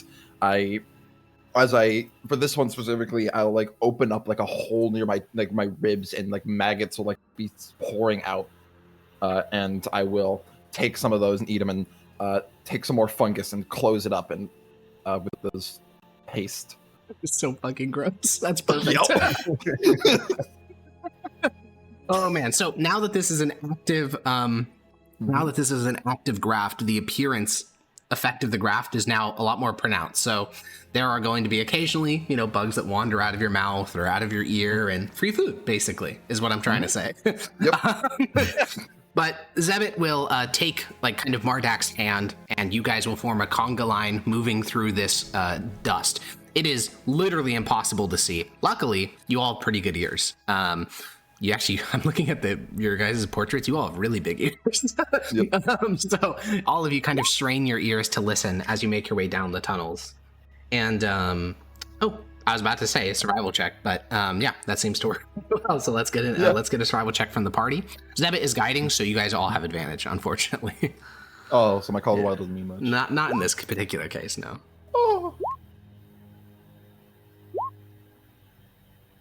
Well, that's a party pass. I think someone hasn't rolled yet, but it's still, yeah. Blam's failure doesn't matter too much because the party as a whole passes. Zebit is probably your most competent member that isn't on the council. He uses a crossbow that he managed to harvest from a merchant that was passing along the pitch stair, and he is almost always on duty. He's almost always scouting the surrounding tunnels. His loss would be very unfortunate. And Zebit will guide you towards the tunnel he was guarding. By now, the dust has started to settle on your skin, on your chest, on the floor, and you can see the opening he was talking about. So these tunnels are made by tools. This is known. It was made by the creators. There are lots of beliefs about who the creators were. Some believe it to be ancient goblinoids. Others believe it to be dwarves. Others believes that dwarves are ancient goblinoids, and that's just a different name for them. Either way, these tunnels were made by them, but they're highly unstable, and at times they will collapse in on themselves. But what's beneath this tunnel is not another tunnel of stone. When you look down, you see a corridor of iron. The walls are made of iron. Pipes are along these walls, like the one which feeds your tribes, and you can hear the sound of hissing steam from within this tunnel. Oh my. I'll go up to one of the pipes. Yeah, you kind of get onto your belly, you lean down into the collapsed area, and you look down into the hole, and you can see that there are almost 40 or 50 pipes that run along the walls and the ceiling, though obviously a lot of them collapsed inward when the roof collapsed. Is there steam coming out of them? So there's about 12 pipes that got just completely destroyed when the ceiling collapsed. Of those 12, 11 of them had nothing. They were just empty, but one of them is currently spewing out this thin line of steam up into the air. Another water source. Zebit will kind of hold his hand above it, and as the water starts to form on his hand, he'll lick his palm. Lead pipe. How fortuitous. Good. This is good for goblins. Tastes good. Better than iron pipes. Those taste like rust. You don't live long enough to feel the effects of it. Yeah, I was gonna say. I guess none of us live long enough. Oh, I guess hobgoblins. Maybe that's why you don't live long enough. But either way, lead pipes are viewed as good because they don't corrode, and rust water will make you very sick. But lead water, who knows? That's some good eating. A true It's mystery. like a health potion. Oh man, that's very funny. It's about a 7-foot drop down onto the iron floor of the tunnel. Oh, so I can lower myself. Yeah. Everyone else, insane. I'm gonna hop on Munch's back and just ride him down. Yeah. Blam, do you want to join on my back? Might as well. You just scoop up all the goblins and bring them down with you. And then Mardak can kind of hop down, and so the floor that you drop onto is actually the stone ceiling that had collapsed inward, but the rest of these tunnels are made of stone. There's a very thin layer of orange water on the ground, just so filled with rust that it almost is like an orange sludge. We're over here specifically. Oh wait, I need to, one sec. Do something. How do I do this again? God, I forgot how technology works. What do you light thing? You just. There we go. Okay, no. I fixed it. I was trying to make it so the viewers could see, and Munch will be their POV. Yeah. They'll get the Munch POV. But yeah. So this tunnel is filled. This tunnel is narrow. It's for Munch and Mardak. It's narrow, claustrophobic, and tight. Munch, the ceiling is only about 5 feet high, so you're gonna have to stoop. Even Mardak will have to stoop. Hot steam leaks from the joints of several other pipes in here, so the air is incredibly moist, and the ceiling kind of has this condensation which drips onto the ground, joining, this thick, congealed kind of soup of rust on the ground itself. The pipes curl like snakes, and a couple of them groan under the pressure. And there are 2 hatches to the left and to the right. Excellent water source. I'm gonna sniff the air. What smells come from the 2 directions, if they're any different than the ones that are just in this room? Yeah. Roll me a perception check. Yippee! Oh. Yeah, you hate the creators. You don't, whether they're goblins or who gives a fuck. Who cares who they were? You hate them. The answer is all their stuff smells like metal, and metal does not like. If you were in a cavern right now, you could tell with certainty the amount of flesh down which tunnel. Mm-hmm. Like you could tell what type of it is. You could say that's an ogre, but in this case, it's metal. Everything's metal. Yeah. And both hatches are like closed, and they have Dwarvish script on them. I don't remember if any of you can read Dwarvish.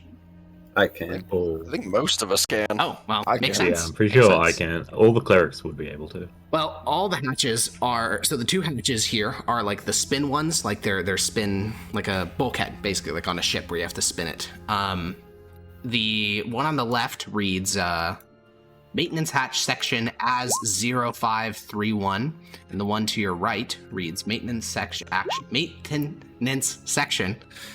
as 0533. Maintenance? Maintenance. It's a strange Dwarvish word. Something about repairing and maintaining. You wouldn't know anything about that. Yeah, it's not even like a concept. Tenants? Like for a guard? No. I don't know. Munch, heads or ass? Heads. Tastier. Alright, I'll point in the direction of him. Why not that way? Okay. Yeah, you step off the stone through the soupy morass of rust. Your thick furry feet already are starting to get wet with the rust water. From experience, if you drink too much of it, you get sick, but it's fine as long as you don't drink it. The goblins and the hobgoblin kind of trail behind you, but you just walk up to this shaft and with your immense strength, just turn and break through a little rust deposit that was on the bottom part of the door, and you spin the wheel. And then you open it, because you've actually encountered these mechanisms before. Mm-hmm. The creators love these types of things. They also like ones where you have to speak a certain word to open it. They also they have lots of little clever things, but for most things you can force your way through them, luckily. But yeah, you open up the hatch. Inside this one, it's another long tunnel with more hatches, but you can feel a faint rumbling along one of the pipes in this room, along the ceiling. The pipe is vibrating. It moves not regularly. Instead, it moves a little bit. Then there's a pause. Then it shakes a little bit, almost like it's moving to the pulse of a heartbeat or breathing, some sort of steady process. Is the pipe big enough to fit a goblin? No. Oh. No, it's 2 inches across. Send one of them in. No, I was thinking someone was in there and I was gonna smack the shit out of the pipe. Does the pipe seem hot, or is it? Well, so that's the thing. It doesn't look hot. It's not molten slag, but it's also not leaking any steam, which means that if it's actively transporting steam, it would be incredibly hot. I'm going to spit on it and see if it evaporates when it Yeah. You spit up at it. It's a big old loogie it takes to get that much air and rest atop the pipe, but it does, and instantly the loogie starts to bubble and then evaporates. No touching unless you want to please Dominus greatly. I have no desire to do that. This hatch here reads maintenance section as 0601. What does it say? Basically the same thing as the other ones. Oh, Numerology at the end. There must be some kind of sigils. Yes, organizational system of some kind, perhaps. No, they're magic. I can sense it. I'm gonna point to the one ahead. that one's head. Point to the one to the left. That one's ass. Point to the one right. That one's torso. I like torso. I'll go to rip open this door over here. This upper one? All right. This one right here? Yeah. Yep, you walk up to the handle, you twist. This one has a bit more resistance than the other one, but I mean, no more than like a bugbear arm socket. And you spin the door open. Hiss, you'll be able to read the dwarvish script on the door as he's opening it. These hatches all have a little lip between like one tunnel to the next, so like if there's like water pooled on the floor of one, it doesn't spill into the next. This tunnel has that same kind of like soupy morass of rust, but it's like thick. Like you can just tell it's almost overflowing the lip of the tunnel, because this one is so leaky that like the air is just like hanging with water, and as you open it, this like rush of steam and like moisture and heat will exit and kind of hit you. It kind of reminds you much of kind of like the nursery. Like your nursery is so thick with spores and moisture that it has this like earthy kind of smell to it. That's what this tunnel smells like, because half the pipes are just dripping water down onto the ground, which has formed this thick sediment of rust. Why is there a second me? There isn't a second you. I can see one. Where? Way off in the dark, off to the left. What? That's scary. That's weird. It's really weird. It's a go. Literally, though, because I don't know what he's talking about. Guys, is it Herobrine? Just on the side direction.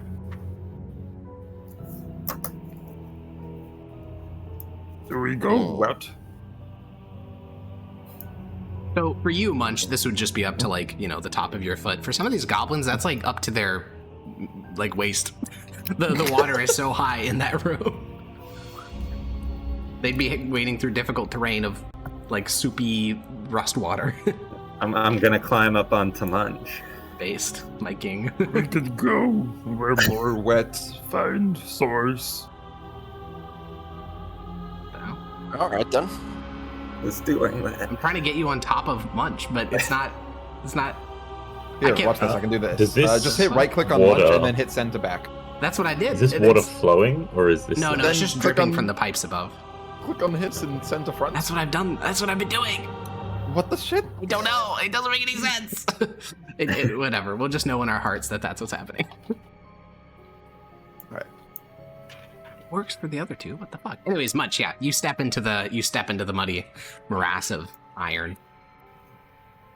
As you splash through it, the air is so wet that you can feel like your fur starting to get damp, and you just kind of hang your mouth open, and water just kind of bounces into it. 100% humidity. Munch. Don't like. Too White wet. hat. You continue to slosh forward past broken and busted pipes. This hatch will read, let me go find it. Maintenance section as 0401.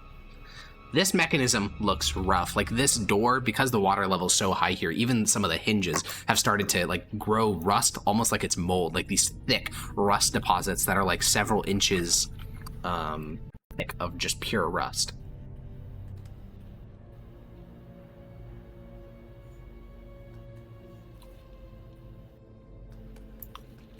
That one will read maintenance section as 0301. I was about to say I don't know how to read, but then I remember Hiss is on me. Correct.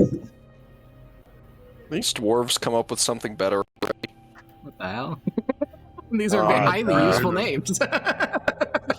These are hyper descriptive names. Do we follow numbers?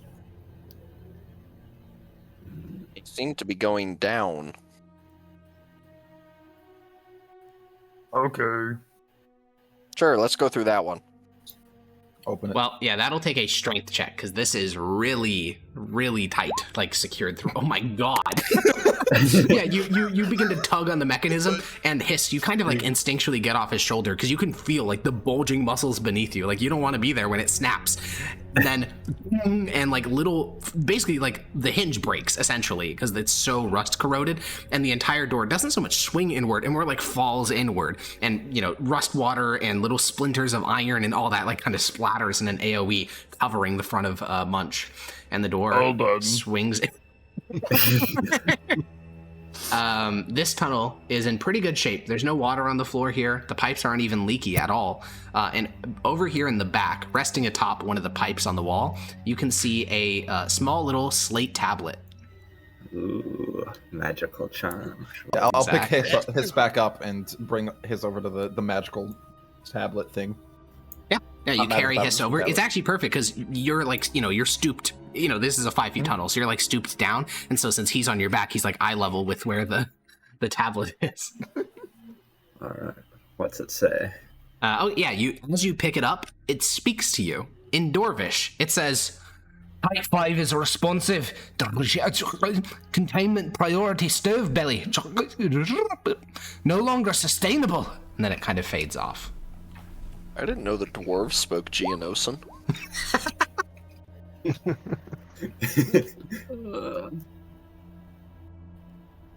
What's the All right, Arcana I rolled check them. for? For what he just said. Oh.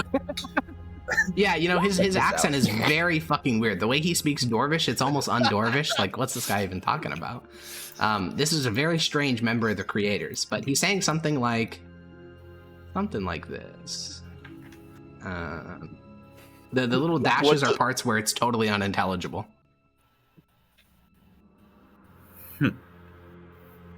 Stove belly. I'm curious to what Munch got out of that. Complete gibberish. He just heard like a thick accented voice and then like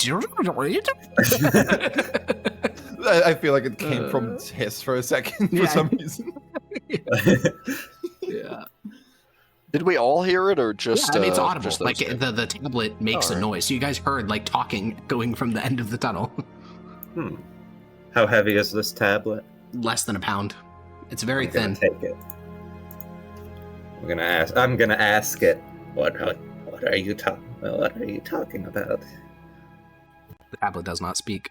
It contains its truths from you. Damn it. Hold on. Try other door. Yes. Why not? Your chariot like marches back into the main tunnel, and as you hold the tablet, Hiss, as you near the next door, which is probably 10-15 seconds later, the tablet will speak again, and it'll say the same message. Ooh. Yeah. So Yapper and Plam and Mardak, those of you who speak Dwarvish at least, can all hear the message again. It seems to do it when you get close to one of these maintenance sections. Yeah, it's guiding us. It's guiding us? To what? How should I know? Well, then why do you think it's guiding us? I hope it's guiding us to food. Fucking based. Make a strength check, Munch. I'm gonna give him guidance too. Hell yeah. Alrighty, plus 1d4. Alright, hold on, let me add my do.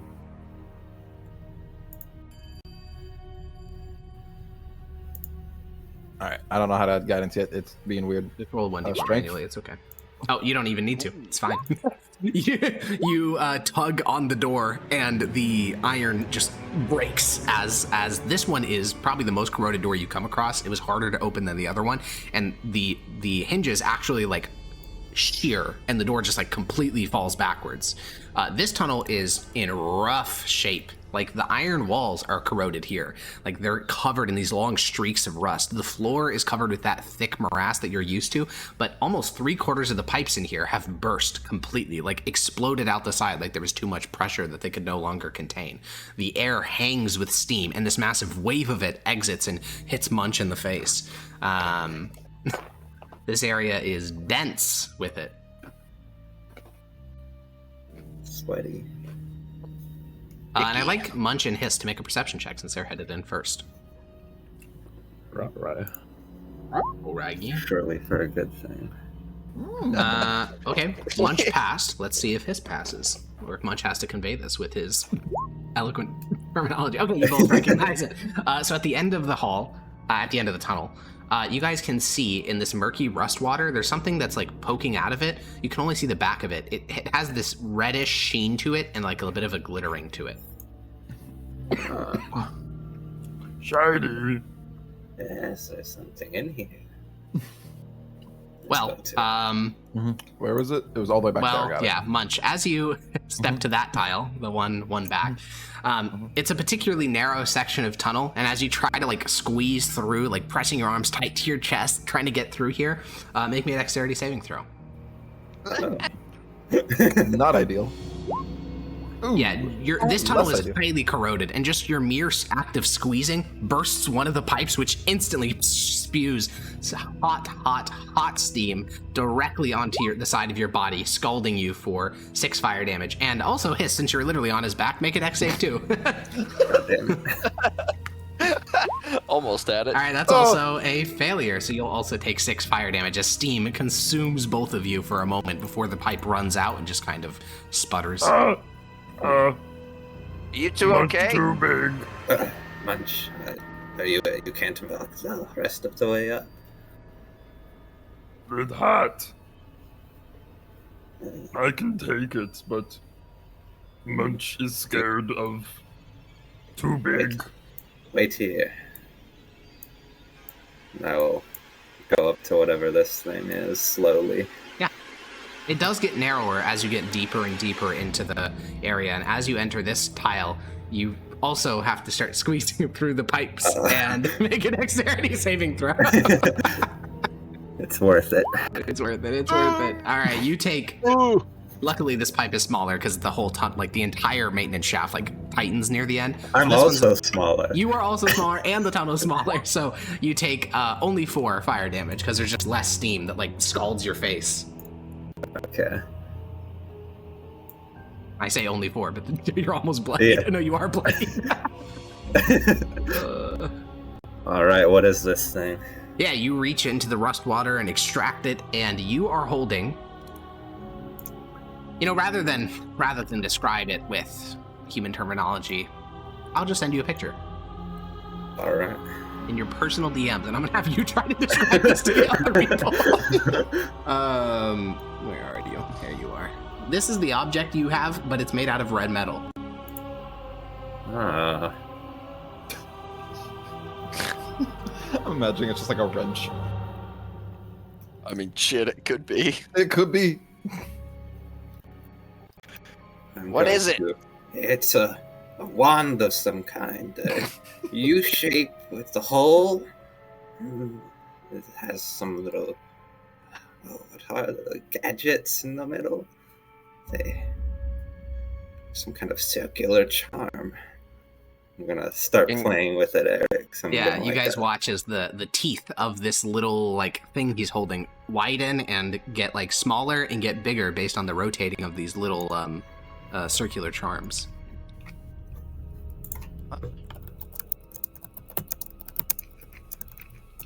Interesting. Can you bring it back here?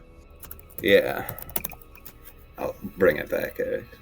Yeah, you just walk back through the muck. You already burst the pipe, so it's not like more pipes are going to burst. Yeah, and you can walk back through the muck and hold it up to them. Yes, sir. It is made of uncorroded red metal, because red metal does not corrode. Red metal is also not especially rare. It's actually more common than mithril in Dravuzkarag. But it's also better than mithril, so nice that it works out that way. How heavy is this wand, Eric? Red metal is light, and this wand would be pretty light to begin with, so it's probably like a quarter of a pound. Can you post in general, Alex? What it looks like? Yes. Yeah, I can. Now that you can all see it. You guys almost killed me for a minute there. I was right! For the sake of probably Chowder or Melipause, it is in fact a wrench. It's an adjustable wrench. Oh, man. For a small-sized creature, though, because this is a medium-sized wrench, this could be used as a mace if you wanted. Too small. But yeah, obviously for Munch, it's way too fucking small to be used for anything. But yeah, it is a red metal spanner / adjustable wrench. Discovery, Alex. I must be going. Yep. Alrighty. Bye-bye. Alright. See y'all, gents. Well, I have a good one. Alrighty. So I'll take his backup on Ask them to heal before he left. Unfortunate. Unfortunate. Eric's is a new guider of his sheet. Can I get any healing? I'm the guide. No, he shall conserve his spell slots for now until you guys kill something that he can sacrifice. Goddamn, I'm gonna DM him. Actually, I if wanted we're to here, kill you. I'll cast aid to just increase our health a bit, but I can only do it on 3 people. So, who wants a little bit of extra durability? Munch does. Munch. Yeah, I'm good. I'm probably not going to get hit. Okay, I'll do myself Munch. And is it Hiss that was just attacked by the violent pipe? Yeah. Yeah. It's very unfortunate. That's 3 then. 5 extra health. Oh yeah, Very nice. you guys. I would recommend adding this as temp HP. It's technically not, but it's going to be confusing otherwise. Yep. So 5 temp HP. Yeah. It's technically not temp HP, but you should add it that way. Let's go. More doors to open. Yep, I'm gonna hop back on Munch. Sick. Can we check out what's up north, just in case? Didn't I already It do terminates in a tight tunnel, similar to the other ones. Yeah, I just like to do a perception check there. Oh sure. Yeah. Where's my perception? There we go. Yeah, you mostly are looking for objects that may be covered up by the rust soup or on one of the pipes in the tunnel itself. You kind of strain your eyes looking, and unfortunately it doesn't seem like the creators left much stuff hanging about in this particular tunnel. Alright. Is Zebit with us? Who? Zebit, Oh, our guy. no. Zebit's back on the surface. He's watching the tunnel entrance. Heard. Ooh, Omega Law. Poor Zebit. Poor Zebit. Now which door? We kind of walked past this one, didn't we? Yeah. So let's go Did back. we check here. all the way to the end of this hallway? Why does it just Not end? yet, no. It ends the 3 that have ended, that being 03, 04, and this one itself. The way they end is that the ceiling gets lower and lower, the walls get tighter and tighter until it terminates in this cluster of pipes that seem to go through an opening that is not meant to accommodate life, essentially. Yeah, it kind of puckers into a sphincter of pipes. Alright. Alright, let's try this hall. Alrighty, this one opens without a strength check. You Does the kind of- tablet speak? Yeah, every 15 seconds it's continually speaking. I just didn't want to. Yeah, it pauses and then it says the same message again. But yeah, you open up this door and instantly, perception check for Munch, Hiss, Mardak, and Blam, because they're actually not Blam, because I don't want to roll it. Mardak, Hiss, and Munch, because they're the closest ones to the door. Me? I've got kind of a wonky angle on it. But... Alrighty. Perception. Oh, there he is. I don't even have perception. Skill. Yeah. God damn, I suck. Oh my god. I'm awesome. Big. So, as you open the door, everyone, all of you, including those in the hall with no line of sight like Yapper, can hear a skittering noise, but it kind of echoes through the tunnel, so locating exactly where this skitter... And when I say skittering, it's like a metal on metal, like ting, ting, ting, ting, ting. But Mardak, you can isolate that sound to the back of the tunnel, specifically around, like... One sec. I'm drawing out a rough area. Somewhere from back here. That's where that skittering came from. Yeah, it's all shadow for me. I can't see. I know, but when you look into the tunnel, you'll see it. Can we see back there at all? Yeah, it's the same as all the other tunnels. It just kind of narrows in with a bunch of pipes, so whatever it is can manage to move amongst the pipes. Let's have a closer look. Yeah, let's walk up, Munch.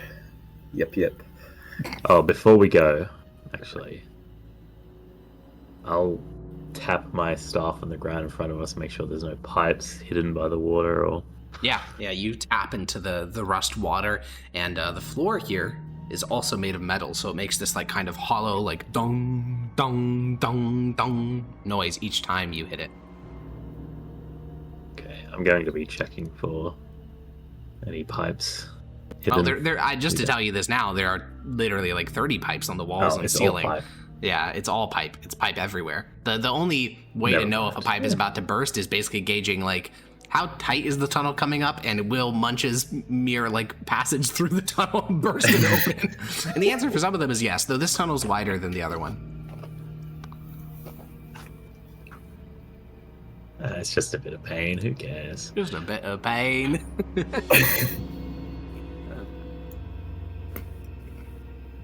Well, Hiss, from Munch's back, you can read the text here on this maintenance hatch. It says maintenance section as 0701.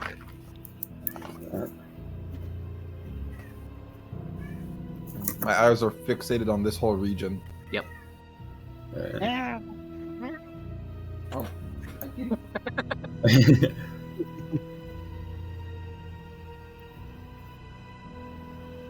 haven't heard any skittering since that initial noise. Is the water like still somewhat see-through through its like rustiness, or is it like completely... No, it's a thick sludge of rust. Oh.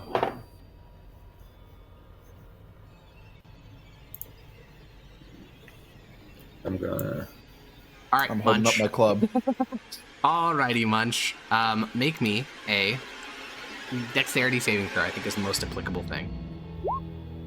So, you were looking like on the pipes, or like basically where you can see, one of the pipes above your head is going to basically, there's like a sound of like a zzz, like a buzzing noise, and then the pipe will get cut open and a creature will drop out onto your head, which I guess puts it closer to Hiss than it puts it to you. So actually, Hiss, you should make a dex save.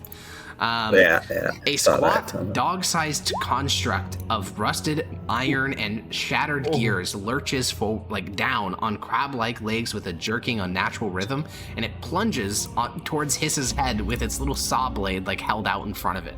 And it is going to fall off. Well, with a 0, it's going to cut into you for 4 slashing damage, and then we're going to roll into initiative against this creature, whatever it may be. A saw blade. Mm-hmm.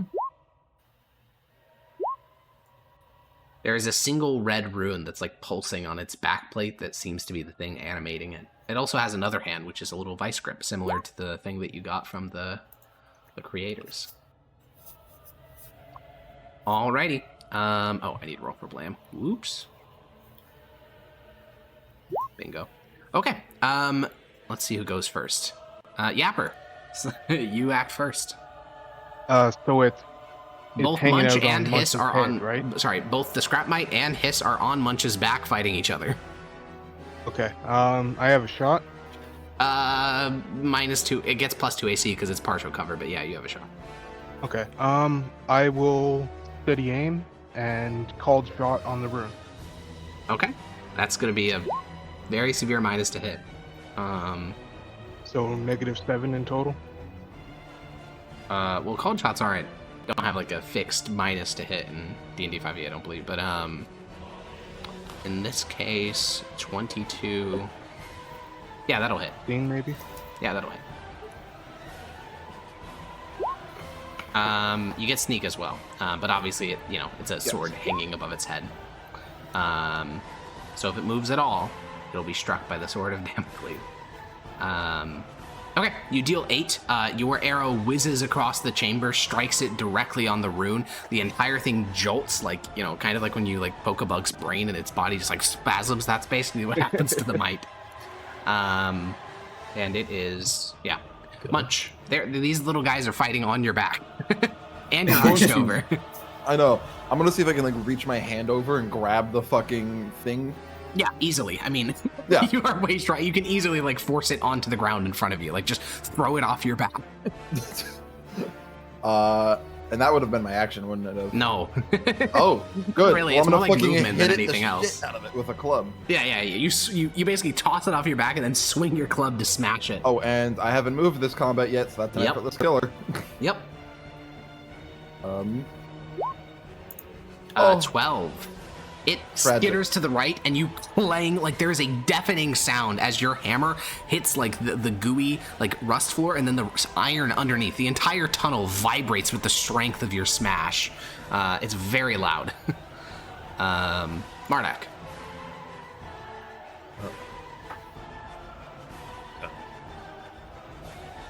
Gonna whack it. It once again, it skitters side to side like a crab almost, and you smash into the ground. And this tunnel is so loud, hiss, your ears are ringing. Blam will just kind of, and then it'll go, "Oh, the dead," and then it'll. Let's see how it does in its whiz save. Not well, I would assume. Has it taken damage yet? Yes, it has. It does. It takes no damage. Hiss. Holy. It's skittering. It's skittering. I am also going to toll the dead. Vase. Let's see if it can skitter its way to freedom. No. Okay, it takes 6 necrotic. You watch as some of its gears seize up and stop spinning, and then on the mite's turn. Can I Unket's bite it, or would that be too logistically difficult? Well, you just would move off of Munch's back, and then you can bite it. So you just hop off of, oh my god, yeah, you hop off of Munch's back. You do a plunging strike where you open your jaw and you bite it as you fall onto it.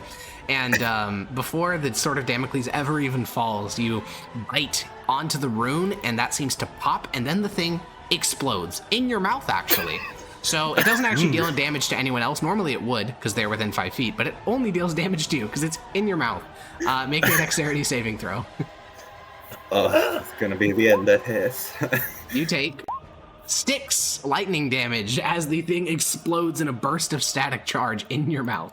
And all that's left are little, rusted gear and tiny little plates. I'm at 4 HP for the record. Yeah, that sounds about right.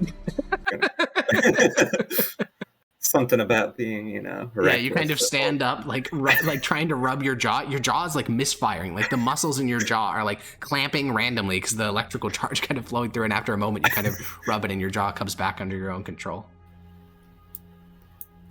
A magical gift to my teeth. Real shit. Have Unket's power in them now.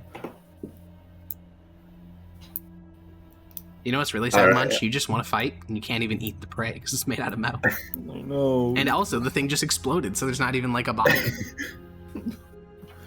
And Munch Is there nothing left of it? I mean, just little gears. I'm gonna collect some of the gears. Yeah, they're watchmaker-sized gears. They're tiny. Are they red metal? No, unfortunately, they're made out of brass. Okay. Still, I'm gonna do a little metal. Dance and prayer in celebration of my new magic gift. And you dance in a circle amongst the ruined body of the little scrap mine.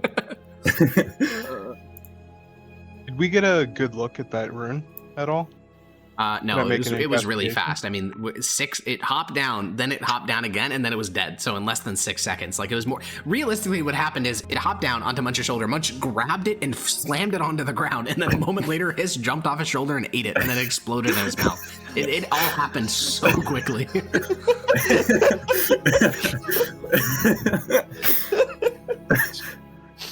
It was a sub. The thing never even acted, so it was a sub 4 second combat. All right, I'm gonna crawl back up onto Munch, all wet and jaw twitching.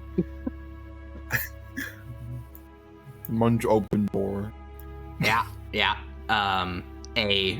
Another gust of steam hits your face. At this point, your beard is just soaked through with like water. This tunnel is hot, and you can hear a faint buzzing noise. And light is incredibly rare in the Middle Deeps, like incredibly rare. Sparks are the most common way to see light. But yet here, at the very end of this tunnel, you can see about a 2-inch wide crack that is spewing this like blue light. The blue light is not constant. It comes in these like bursts every like multiple times a second. So it's like bluish strobe light through this tiny little crack at the end of the tunnel. How tight does the tunnel get near the end? This tunnel, basically, once again, it concludes in this like sphincter of pipes, and the little crack that you're seeing the light through is like 2 inches, and it's like very thin. It's like 2 inches long. It's like 2 millimeters open. Is it gonna explode if he walks through? I mean... This tunnel doesn't look that tight, no. Is there still water on the ground? Yeah. Yes, you are weak. Perhaps you stay behind. For now. Just tell me what it is. Yeah, you tentatively walk down the tunnel. You hear faint buzzing, and you can hear like steam hissing. Not from this tunnel, but through that little crack. Yapper, this is your territory. It's weird.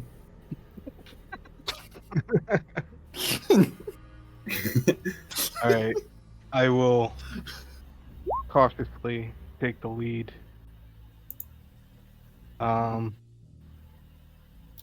be poking the floor in front of me with my sword. You have a sword?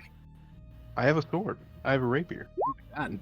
Who's having a rapier and deep in Dravo's garage? It's basically just a spike of metal. Oh, okay.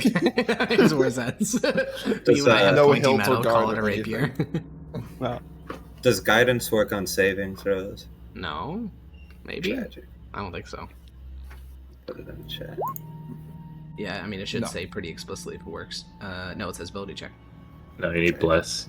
Good. Yeah, I mean, the tunnel is pretty benign. The pipes here are not particularly rusted. Some are hot, some seem to be able to contain steam. What's notable, though, is as you get closer, you can see how the crack actually works. So just to describe these tunnels, I'm going to do a little diagram within the tunnel you guys are in. The way they work is that, the tunnel goes, then the ceiling slopes down, and it becomes this, this is the shape of almost all of them, this being the end of the tunnel. But in this one of the pipes has, cracked, and then through that crack in the pipe, there's also a hole in the wall. So this crack, goes through multiple layers of pipes, multiple layers of wall, into something on the other side that is making this, sporadic blue light. There's so much water in here. Oh my god. So it's on the wall, or is it on the floor? It's, I guess wall would be the most accurate description, but when the pipes start to narrow into this sphincter, I don't even know, wall and floor and ceiling all kind of merge into just this tight collection of pipes. Is it low enough that the water is flowing into it? No, it's above that, or else you wouldn't be able to see it. I will cautiously move forward. Sure. Before I get to the light, I'll move my sword over it to see if it affected any. Nope. I will look into the chamber with the light. Yeah, so this crack is really small. It's just a couple millimeters wide, so you have to press your eye right up against it. And what you see is that between you and the space you're looking at, there is about 3 separate pipes that were carved through. The tunnel through this little crack is actually big enough to probably fit a goblin, but this little crack is not big enough to fit a goblin. There's no way. You're never fitting a goblin through 2 millimeters. What you see on the far side is a room that is pulsing with light. You can't see the source of the light. That's not visible. But the room is very large. There are all sorts of pipes in it. The entire room doesn't have that much water in it. You can't really see the floor either. Just the narrow angle you're seeing is iron wall, brass pipes, and then a vaulted ceiling that passes out of your line of sight.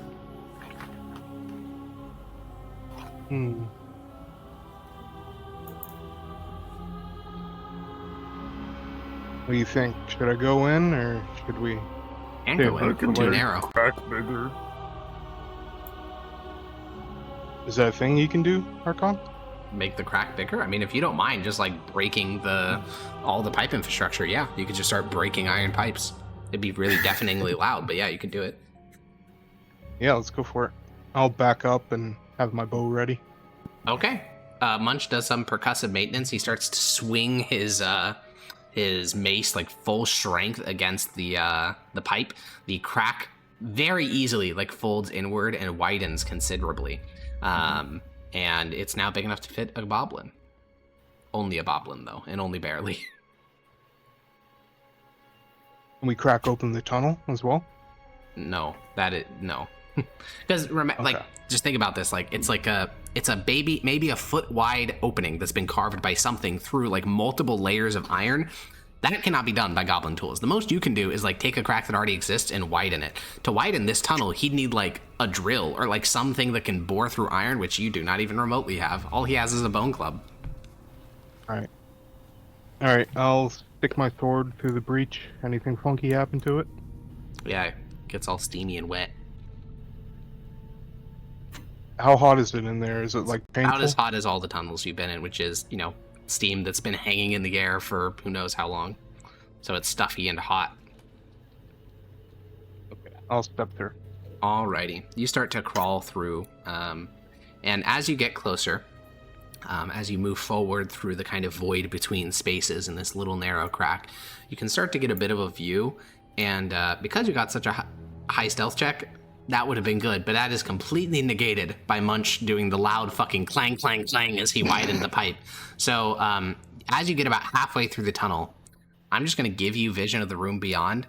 No one else can see it, but you can see way more of those creatures sitting on various pipes that have like fallen from the ceilings. Immense pipes, by the way, like foot wide pipes that have fallen from the ceiling, and they are sitting in various locations. And these things don't seem to have eyes, but all their bodies are facing the little opening that you were about to Falling back. approaching. Okay.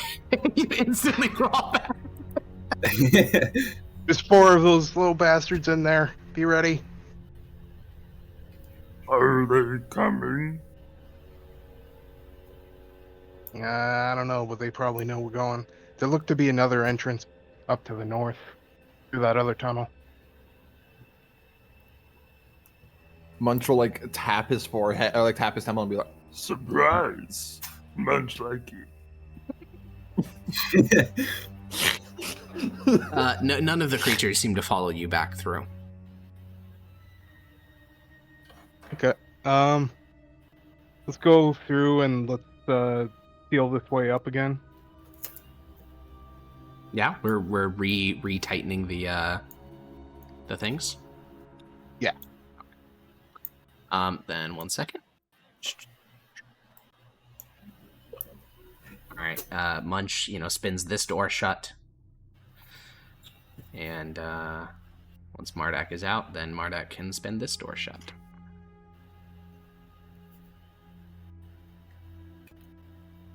Over this way leads into that chamber.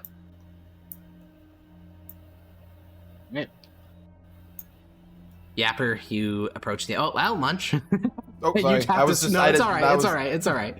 Munch, you have to squeeze through a tunnel here, and the tunnel gets a bit tighter. And the second you feel like your fur starting to tug, you're like, "Oh, brother!" And instantly, dex save as the pipes are going to burst on you. Do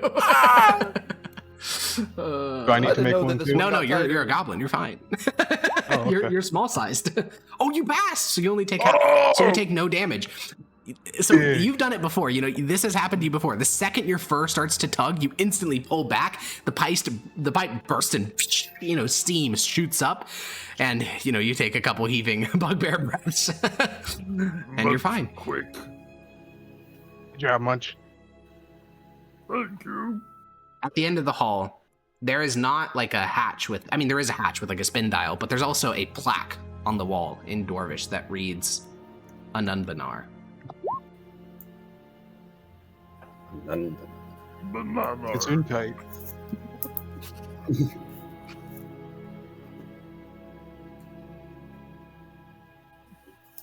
Doesn't Hiss speak Dwarvish? Yeah, that's in Dwarvish. That's a proper noun.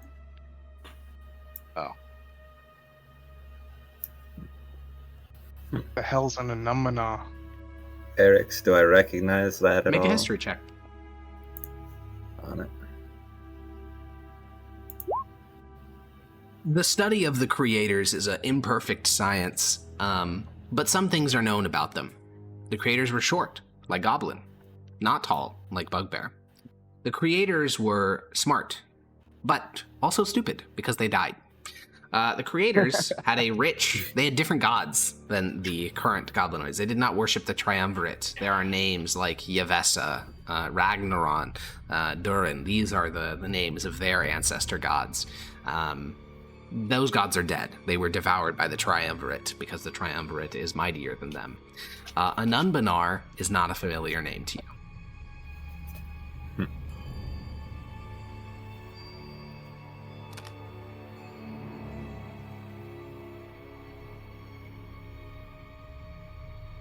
Oh, let's crack her open. Okay.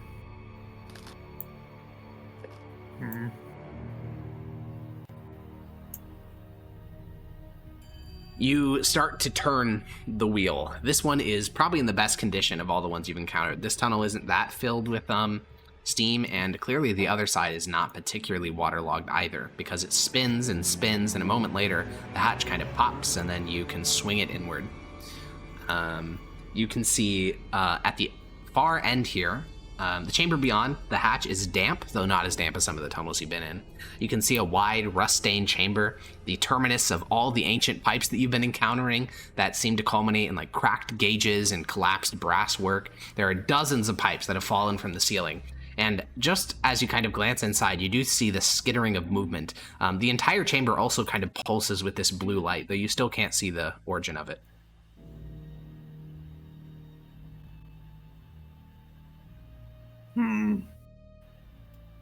Might be fight time. There's at least 4 of them in here. I'm gonna. Alright, hold on. Do we fight? And I'm gonna hold up my club. If they attack us, yes. I think Blam will cast Cure Wounds on Hiss before the fight. King. Oh, I'm going to. Look who caved. Didn't need Ethan here after all. Because now you know there's going to be a fight. There's a reason to do it. If I just keep acting retarded, you'll keep healing me. No, he's weaponizing his incompetence. No! Is that a bless? Which That's 3 a creatures bless. are you blessing? Munch, obviously, yeah. That Munch. goes without saying. He's the goat. Yappa. King. Yeah. And I'm still below max HP. Maybe though, could you have temp I don't HP know. as well from aid? No, I already lost. I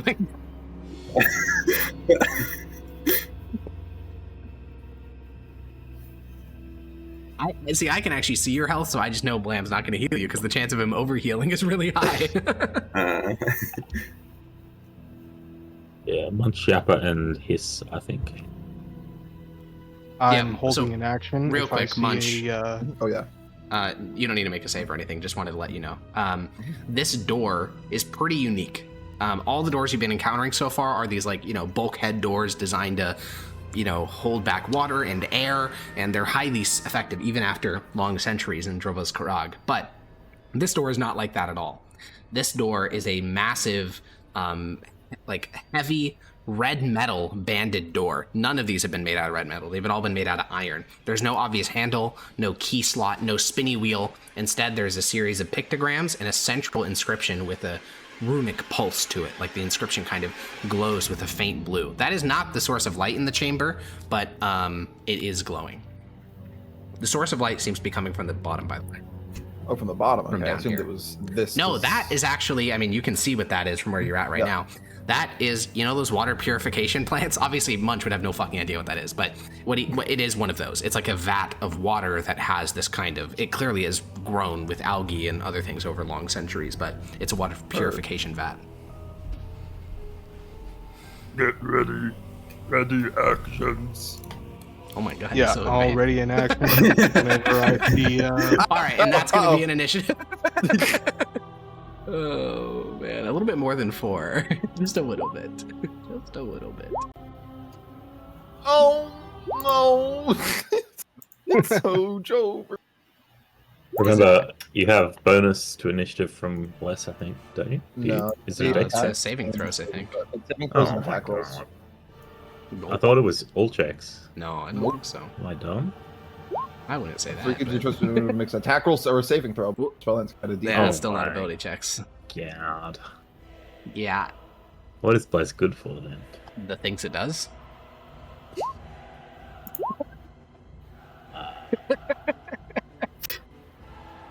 Alrighty, we have Blam, Mardak, Hiss, Yapper, and Munch. Okay, perfect. Yapper, you act first. Though I don't think you can see literally anything. Nope. Bonus action to a steady aim and holding action whenever I see a spider. What is the steady aim you I'm keep saying? shooting it. What are you talking about? Hold up. I do not know of this Some feature like for rogues. rogue. This sounds like Yeah, an it's a alternate rogue feature from thing. Tasha's. Yeah, it's like some This sounds like some Tasha's shit that's banned. add-ons. Oh, is it banned? It's, Fuck. it sounds like it is, yeah. He doesn't know. That is everything definitely banned. banned. That's from Tasha's got everything that's definitely Yeah. banned. Yep, that's the Tasha's is a optional criminal steady aim. book. Yeah, if it's optional, it's not in there. That's okay, though. I don't Okay. know if I clarified. But that 100% is banned. Also, I'm just going to tell you that you just don't have line of sight. Even if something moved to like where you can technically see it, like here, there is a wall in your way. Like the gray stuff is So- wall, so you've just like that's not line of sight. There's a wall in the way. That's like half a wall, right? Couldn't I use that as cover? You peek yes, around the 100%. side? That is cover for you against ranged attacks, but you also just can't like just try to draw an arrow to anything that you can see, and there's walls in the way. Like if you wanted to shoot over here, for instance, You can't. there's, like, you can't 3 walls step in the and way. out of cover in it. That's Correct. also banned. Yes. that is Okay, also can I be like halfway between the in the thing? You can be right there, where you're under Mardak, Okay. but that's not halfway. You're not getting cover that way. Okay, whatever. I'll just be there then. Perfect. And Now you I'm have lots of holding line of action? sight, I think. Yeah, you can see tons of stuff. Yeah. Okay, cool. You'll hold a range attack. Alrighty. Hiss.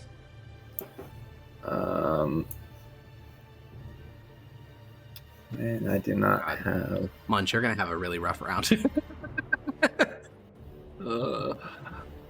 I do not have line of sight. I have very few. Yeah, unfortunately, Yapper stole the good spot between Mardak's legs. That's fine. I'm low for health anyway, so not too bad. I'll just wait here and ready attack. But you can't see anything. Yeah, that's why I'm getting ready. I thought you were gonna squeeze through.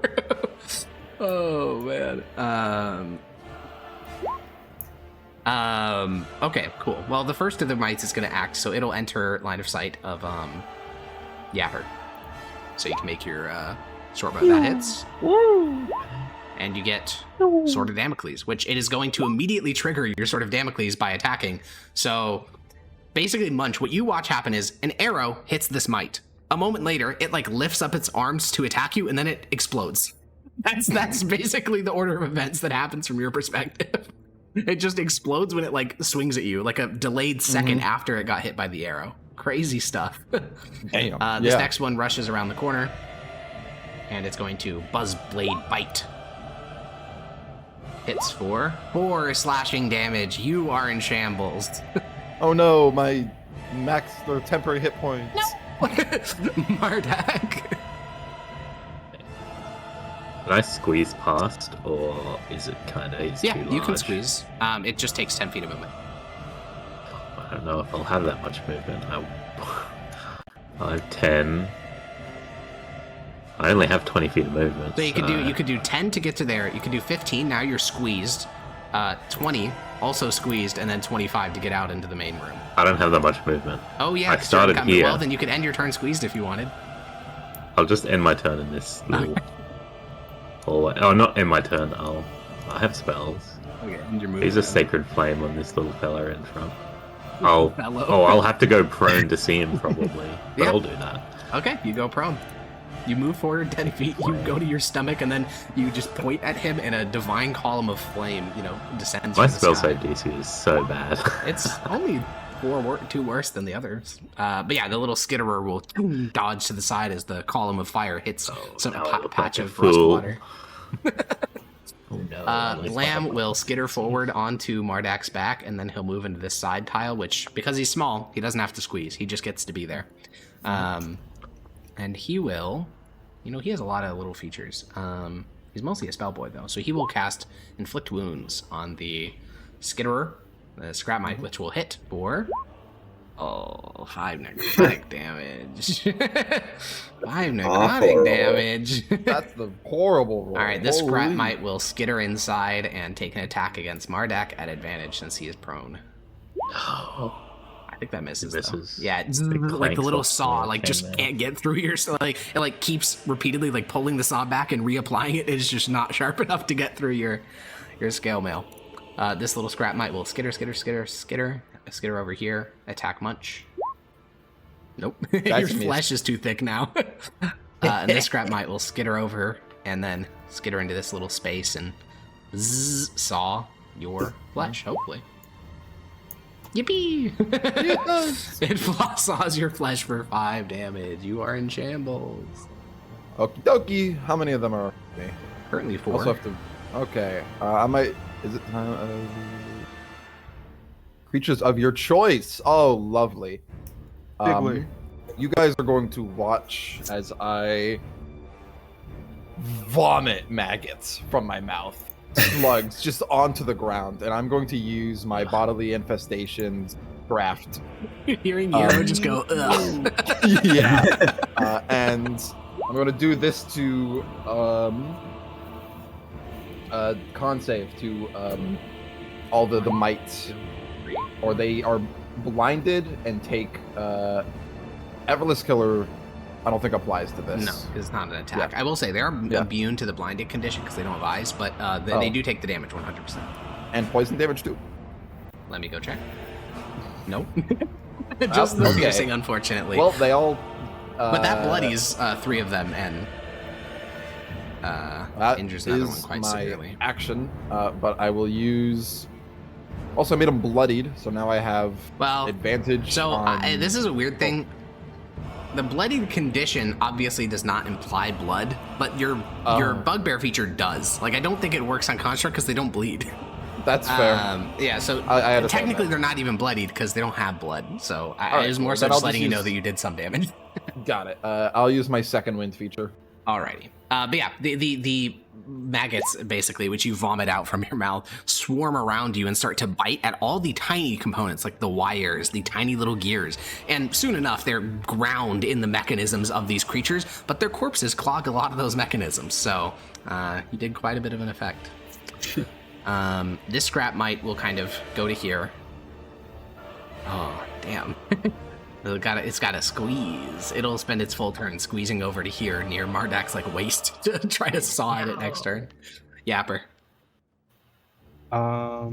Where's my measuring tool here? Probably can't hit that, yeah? No. Then I will hit that. Well, it does have partial cover, if you don't mind that. That's just a -2, right? It gets +2, but yeah. Oh, wait, that's the wrong button. That hits. Plus bless as well. Plus bless, which definitely hits. Because the bless is just for the hit, not the damage. Okay, you hit it for 7, and a sword hangs above its head. Hiss. Hold on, I'm reading some. He's a reader. Skull emoji. True scholar. True goblin scholar.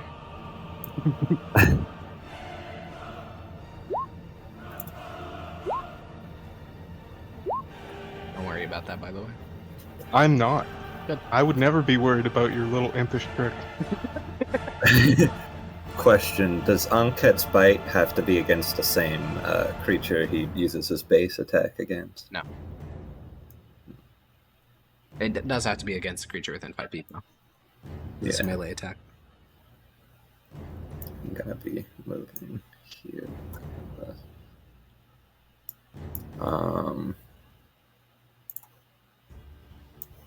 Sorry, the Channel Divinity's got a lot of long Has a lot stuff of in it. options, yeah. The Yeah, weird craft. yeah, but I don't get to choose, right? It's Nope, random. It's random. You also may want to climb atop Mardak, because currently you're not actually in melee with that creature. I'll climb Mardak. You climb on Mardak's back while he's on his stomach. Never mind. I was about to say. Hero would not like. Okay. What do you want to do in your turn? I think we'll try out Weird Craft. I will do a... Is it possible Who to... is in the chat? Yeah. I'm trying to see if it's possible. Because some of them, it'll just let me choose the creature or whatever, but... All That right. is a yap right there. It is. It's just kind of wildish magic. So roll a d4. Yeah. Also, are you doing a 20-foot cone or a 10-foot radius? That's what I was trying to decide. Oh, okay. Would it be... I'd get to choose where the radius is. Well, you So have I to could choose just do- before you roll the effect, but yeah. I So guess 10-foot I'll- radius would affect everything basically currently in the combat, whereas a cone would affect everything in front of you. So the 3 mites and Munch. And Mardak, of course, Well- because you're on his back. Do I want to take the 3 for 4 chance it'll be fine versus the 1 for 4? I'll grease up my own boys. Uncut's all about gambling, bro. Yeah, you're right. We'll do the radius. Grease up my own boys. Oh, man. Yeah, grease up your boys. All right. Witch Tether. A creature of your choice, just one, in the area is cursed with a lashing shadow until the end of your next turn. Each time that creature oh my god, it's another fucking Sword of Damocles. Okay. And it's each time they take an action, bonus action, or move. Jesus Christ, it's an even stronger Sword of Damocles. Okay, which of them are you putting it on? The one that's closest to me that's not bloodied, right? Okay, this one then. Dispel. Okay. That's big. That's your action. Anything else? Does that count as an attack that I could Uncat's Bite? Nope. Tragic. Then no, that's it. Alrighty. Squirming their way out from some fallen brass pipes is another Scrap Mite, which will skitter to about here. Another Scrap Mite, which will skitter to about here. Then this Scrap Mite is the one directly in front of Munch. It will try to buzz him. It does have now advantage. Scrap Mite has advantage on attack rolls if an ally is within 5 feet of its target and not incapacitated, so that is going to hit. Yeah. It will deal 4 slashing damage to Munch. He is in shambles. Oh. How's your health looking? Oh, you're fine. Blam I'm will. fine. Blam will. What was he using to attack? Oh, he was using Toll the Dead. Okay, he'll Toll the Dead on the one that just acted. Scrap Mite, Wisdom saving throw. Okay, it's dead. The mechanisms grind and seize up, and it then bursts and explodes with static energy. This didn't really apply to the first one because it was killed by a ranged attack. This one, though, is going to hit Munch and Blam, so both of them need to make dexterity saving throws. Oh, at least I have bless. True. So you get plus 1d4. Oh. Well, I hate to break it to you. You and Blam both take 1 lightning damage. It's over. Actually, Throw in the kind of towel, is. Goblin Game's My over. beard hair is singed. Mardak, it is your turn. There's a goblin on your back, and Scrap Mite's trying to saw your face. I'm going to stand up. Are you lifting the goblin with you or throwing him off your back? He can sit on my shoulder. Okay. And I'm going to quarterstaff strike, and I miss. That Classic. over-designed when he said that. Oh man! If only you had. I'm here to buff people. If only It's you my had job. your flagellants here to be flagellated. All right, that Scrap Mite will move to there. This one will attempt to take an action. It'll instantly proc Yapper's Sword of Damocles. It will then explode. So Munch and Mardak both need to make dexterity saving throws. Oh my. Do I? No, you're high enough go, up that you're Jack. okay. All right, Big you win. pass don't Munch, so you like take no dex saving damage. throws. Mardak Oh. also passes, so he takes no damage. That means no concentration check, yes. True. This next Scrap Mite will buzz Munch with advantage. Yeah. Re-slashing. You are so screwed, bro. This next one will also buzz Munch with advantage. Wow, they're all hitting. They're all hitting. 6 slashing damage. Oh, no. Yippee, yippee, Oh, yippee. that's actually looking a little scary. All right, Munch, you are now bloodied. Yeah. Ouchie. Might want to focus on dodging. I could, What would Munch but do? that's not Munch. Exactly. That one that just hit him for 6. That was this one, right? No, it's the one in the bottom. One on the bottom. All right, that one's gonna get fucking slaughtered real quick. You swing the mace. Oh my god! Yeah, that hits. Yeah, that just annihilates it. It just like that more than blows it up. That just like you break it into pulp, pushing its entire body beneath the rust muck. That is going to explode though. So dex save from you and Blam. And I live this. You fail. Blam passes, so you take 1 lightning damage. Listen, it adds up. It adds up. It is adding up, unfortunately. Yeah. All right. This Scrap Mite's gonna attack Munch with advantage with its little buzz blade. That misses, and Misses? it procs. It's gonna proc Hiss's psychic damage thing just once though. So roll a 1d10 for the psychic damage. For me? Yeah, for you, because it's your Yeah. thing. Okay. It did not move or take a bonus action, so that is all that's gonna happen to it. It will take 4 psychic damage. Yapper. Yapper's gonna move up. All your targets are Oh. getting killed off. This is a good problem to have. And I'm gonna poke him with a rapier. Okay, it's a very awkward attack. It does get +2 AC, but that hits regardless. So you hit for 8, and there is a sword hanging above it. Your lethality rate with these swords is very high. I don't think anything survived a sword yet. I love it. It's a good perk. Yeah. Hiss, it is your turn. I am going to hop on top of Munch instead You're of... changing backs. You're like a Mad Max character. Leaping from 2 moving backs. Munch is And very then- angry. Are any of these bloodied besides the one I have on lock? This one. Also, technically, it's no longer under your ability because yours only lasts until the start of your turn. It's now under Yapper's, Sword of Damocles.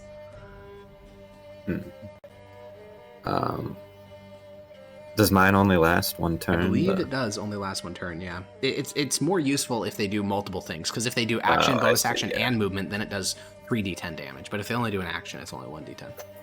Yeah, then I will, I'm gonna toll the dead, the one, next to me, top left. Okay.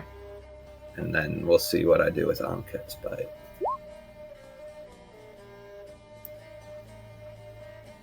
He passed, did he? Yeah. Alright, tragic. Then I'll Anket's Bite him. Okay. You are going to have to leap off Munch's back for that, because it's a melee attack. Well, can I move twice? Or, that's just, whatever. You'll leap from his back onto the Yeah. ground. You'll get in the muck. Roll damage. Okay, luckily for your sake, it was not lethal, so you do not get exploded in the mouth again. Oh, man. Alright.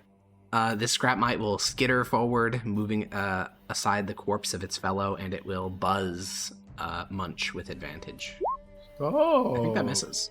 That misses. All right, it struggles to get through your thick fur, which clogs its buzz blade. This one will move forward and do the same. That hits for 5 slashing.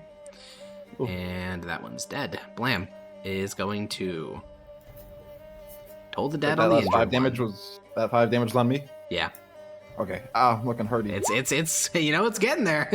It's getting there for sure. All right, this deals 1 damage because unfortunately the one he was targeting was injured. Mardak.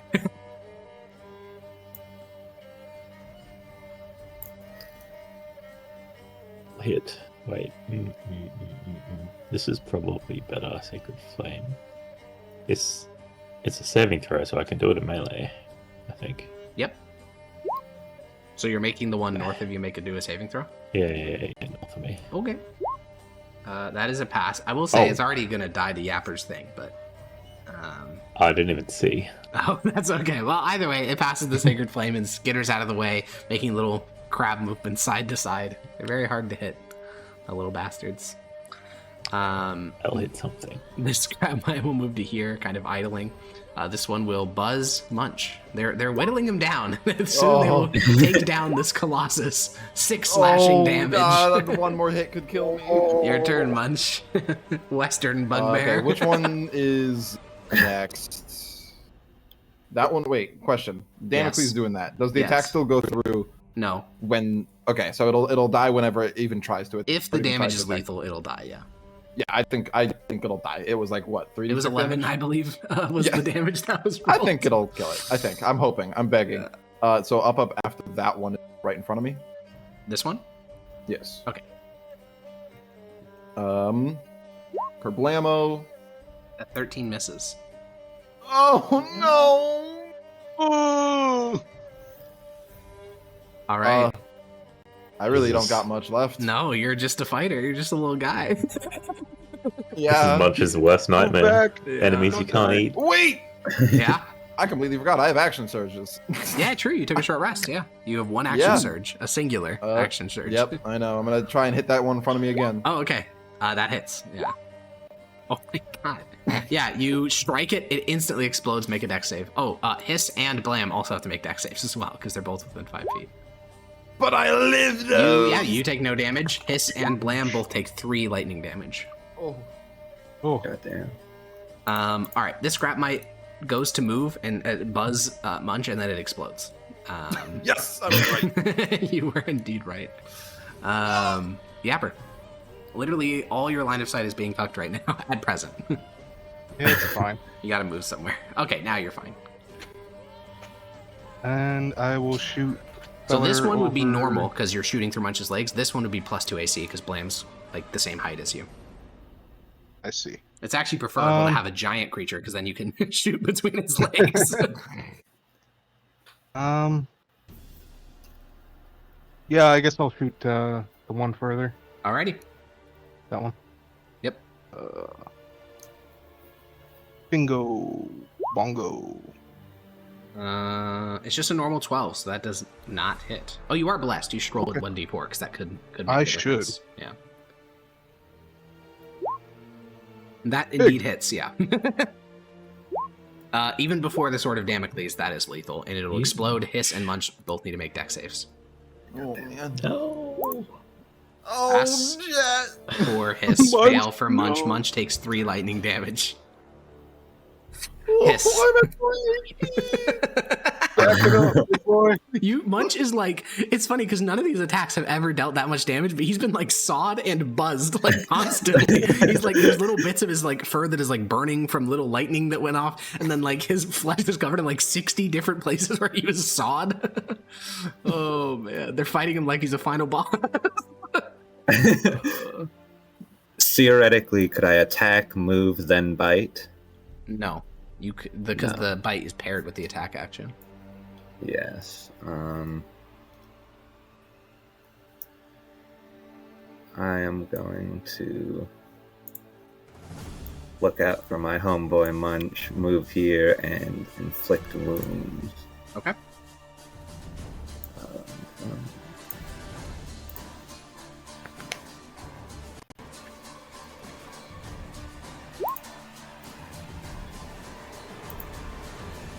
The melee spell attack, so it'll probably be on your Yes. That's attack area. There you go. 13 misses. God damn it. Tragic. All right. Munch Um, hurts. This scrap mite will make an attack against Munch, but it'll not be at advantage. Just a normal attack. Oh, it still hits. Oh no. Munch is down. It saws into Munch's leg, and finally his strength gives out, and he like kind of tumbles to one knee. And Blam will just kind of casually reach over and do healing word. So you're back. And then he'll toll the dead. That does mean I think Bless does disappear, right? Or No, because you're not the one casting it. Right. And then he'll do Toll the Dead against the one that's in front of him. That one will make a whiz save. I think that's a fail. So it will take 4 damage. 4 damage. Nothing to sniff at.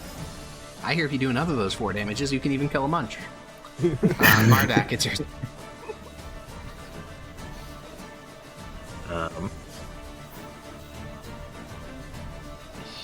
I'm going to Sacred Flame the one close to punch. 2. Alrighty. 2. It's hitter side to side like a quab. Oh man. I'm emotional support here. Yeah, you're a buff guy. You're a buff guy. We're buff guys. Of course we buff.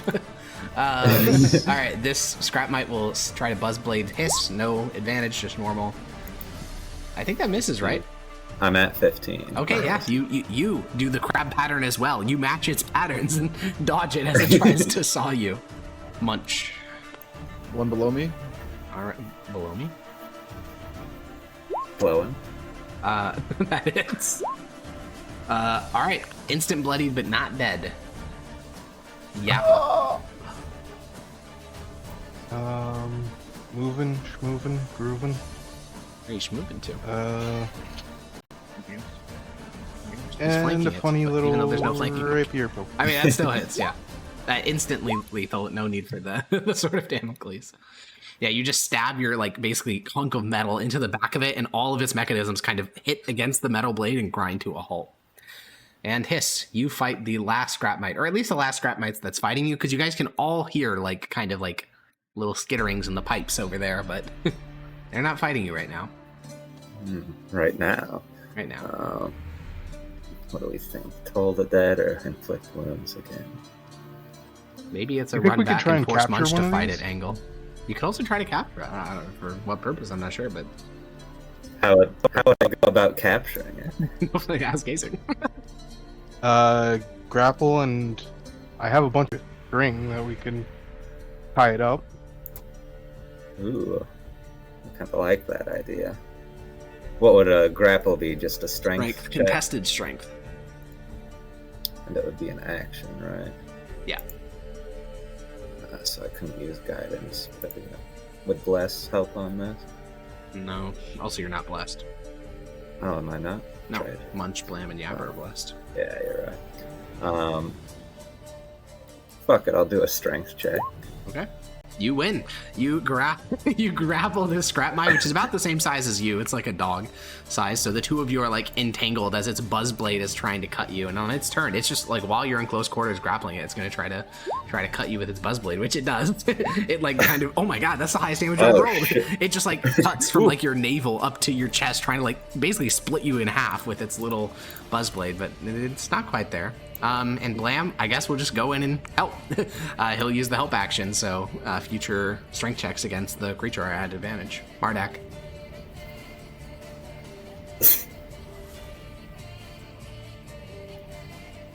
Ero. I can't do much. Right. Well, I could pass 3 you the HP. string. that's 15 feet of movement, 20 feet of I movement. could pass you the string, and you could tie it up yourself. You can't get there, man. I've used all my Oh, movement, oh, sadly. yeah. You could action dash somewhere if you wanted. No, I think I'll just, pass my turn. The Mite will continue to, like, Buzzblade his. Wait, I that didn't hit. get to go, did I? Yeah, neither Oh, did sorry. I. I acted I'm starting on to the think wrong this initiative. is not a good pet. to Munch, keep, what are you guys. doing? Munch takes a bite out of one of the pieces of metal. Oh, it tastes terrible. It tastes like fucking rust and metal. It's Sadly terrible. You've sits tried that down. before. Sadly sits down. What? Help me out. Yeah, what are you doing? You're 8 feet tall. Come You've grab got it. enough help. It's true, I'm it gonna can't give you tie double it up. advantage. Munch would have gone over there and just smacked it, which I don't think you guys want. Yeah, no. I'm gonna tie it up, focusing mostly on the Buzzblade, so Sure. it can't. This is going to attack. be contested strength.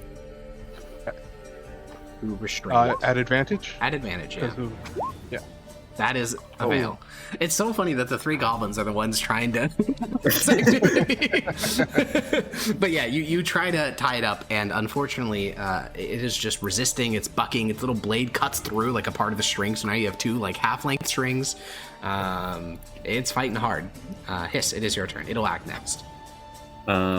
This is a creature, right? It is a creature. Okay, let me read some of my spells here. The three goblins like piling onto this like dog-sized creature while the hobgoblin is slowly like wading over through piles of corpses, and Munch is just sitting on the ground like sadly eating a single piece of metal. Oh my god.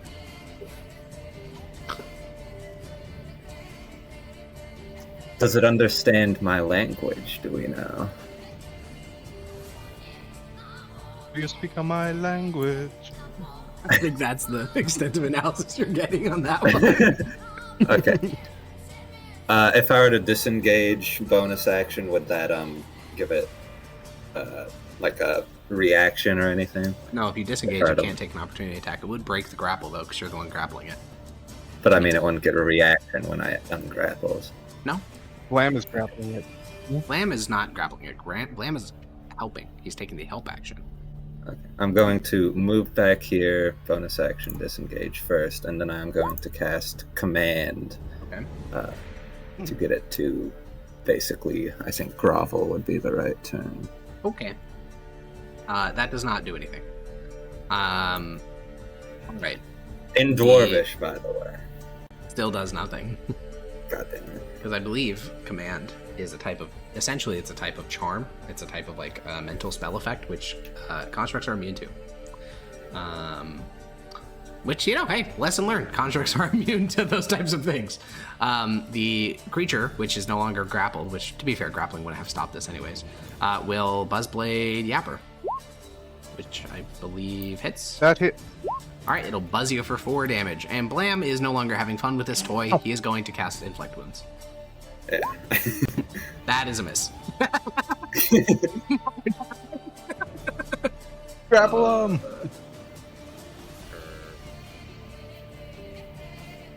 We can I'm study just gonna. it. Okay, I'm going to try and aim. Can I do a cold shot at its little buzzsaw thing? I'm going to try and. You can stop do a this cold thing shot, from- but that does increase its AC considerably. Yeah, well, it doesn't matter. Maybe I'll hit a 20. You never know. Okay.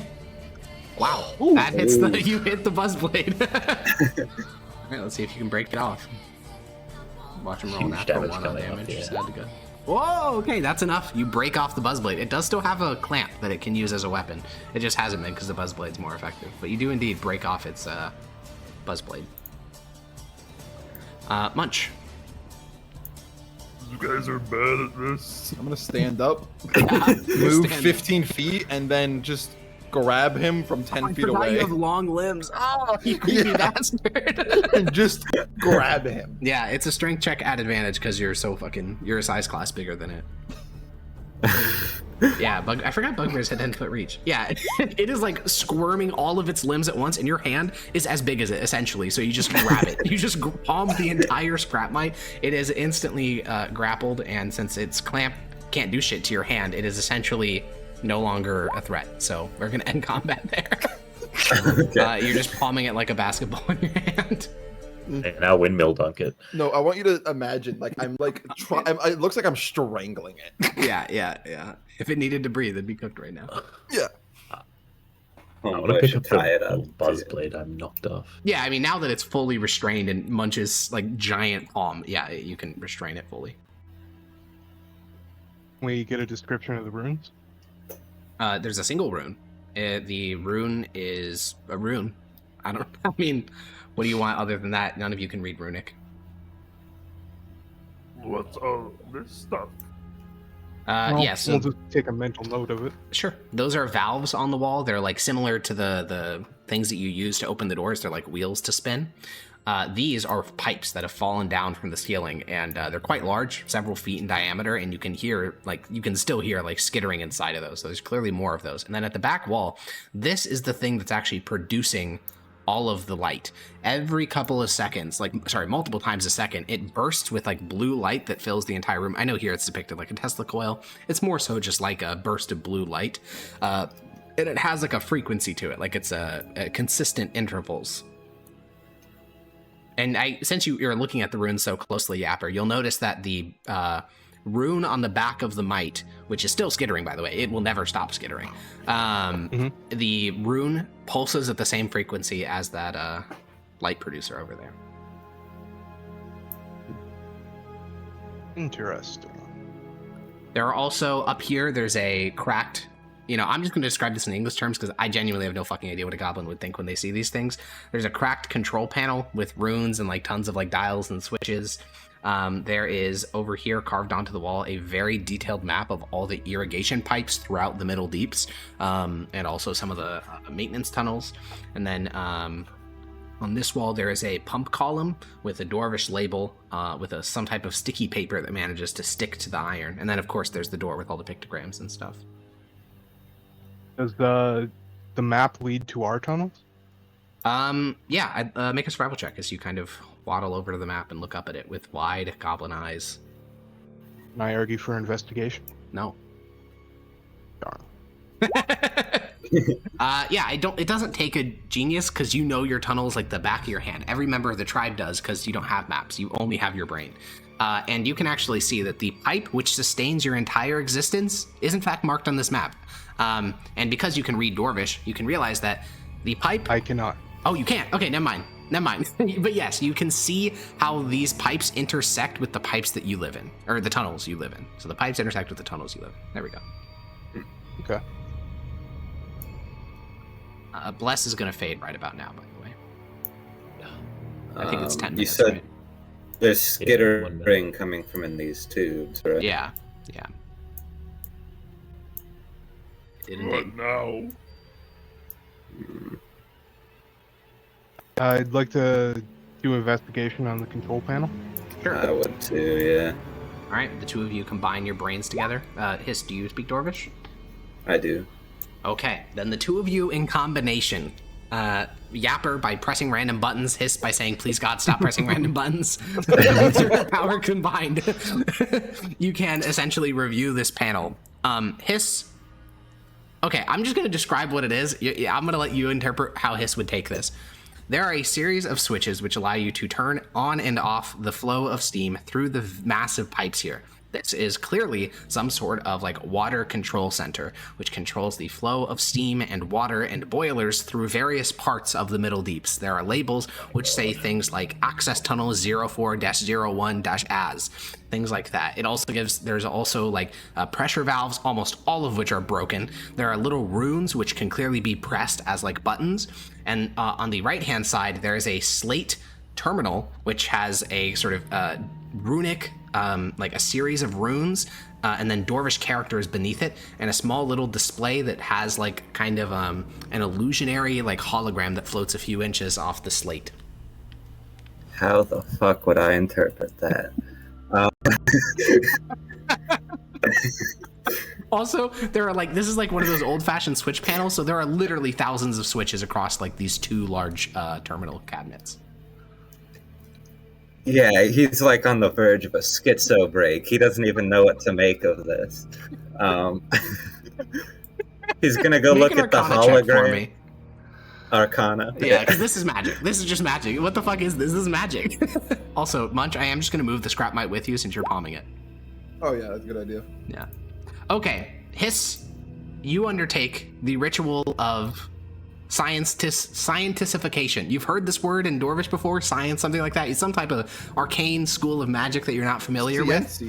And you start to basically press random buttons on the terminal keyboard to try to do something, and then the hologram changes, and you don't touch it anymore. If you touched it one more time, who knows what could have happened, but you stopped. And this is what it reads.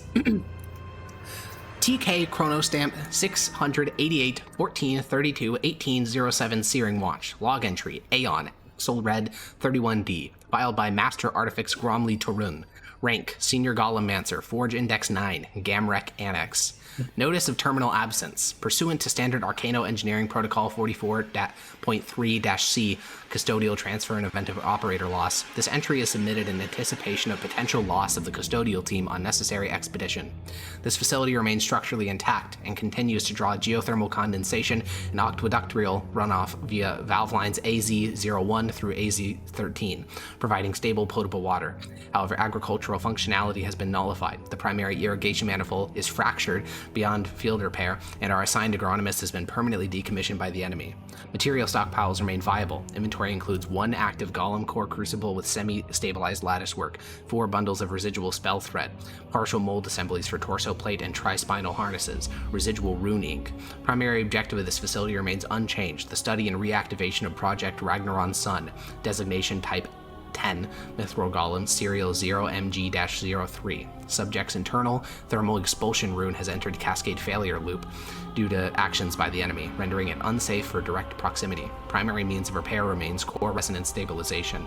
As a secondary contingency, we have begun fabrication of a Type 5 auxiliary unit, designation Type 5 Bastard Golem, serial Stove Belly, using salvaged chassis components and rudimentary casting. Performance is expected to fall below standard Warframe metrics, but should suffice for perimeter control or fallback deterrence. For the king, for the gods. What the fuck? What? You're just listening to like Hiss chant this like it's a holy scripture. Stove belly. That was in the tablet. Kept saying that, right? Yeah, it's still saying it. It has every 15 seconds. Yeah. Yeah, like right after the log entry finishes, the tablet says again, "Stove belly." Did you post the stove belly in chat? Yeah, I posted the log you got from the message. It's let me scroll up. It's very far up. Yeah, I have to scroll through several. I'll just go find it in my notes rather than scroll through all those. It said something about containment failed or something, you know. Something like that. Let me go find it.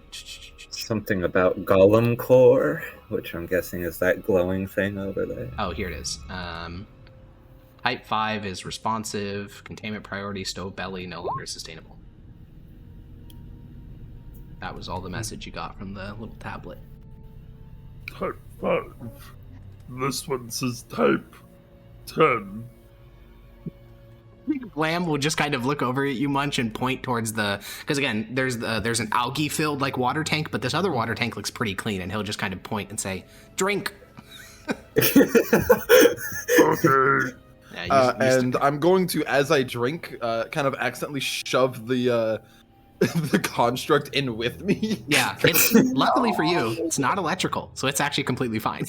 Okay. Yeah, you plunge it deep into the water, its legs continue to skitter. You just like get up onto the lip of like the purification vat alongside Blam, and the two of you begin to water yourselves.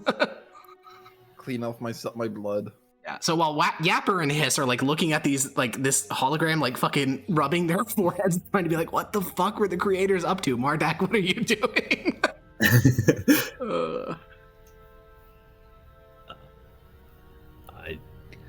I don't know. I want Yeah, to have a look at this Oh. little... Well, That'll trigger combat. What is that? like, I'm having a safe look from over here. I'm not sure what Well, it is. make These me are not safe. The make pipes me, are make me steering. let me make me a stealth check. Disadvantage, obviously, because you're in heavy armor. Yeah. That's not good. No, it's not good. That's not good. Okay, let's roll into initiative. Oh, The skittering of the pipes intensifies, and a total. I didn't of, even see the pipes there. Total of, well, the rest of them. A total of, I believe that's 7 of them will skitter out of the pipes as you approach the. Oh man. Any healers? Healers in chat? Healers in chat. Any healers? Luckily, you do have a healer.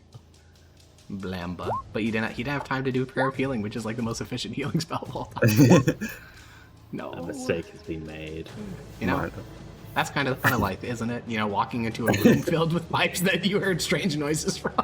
That's the spice of life. Towards the glowing object. I've heard that's the spice of life.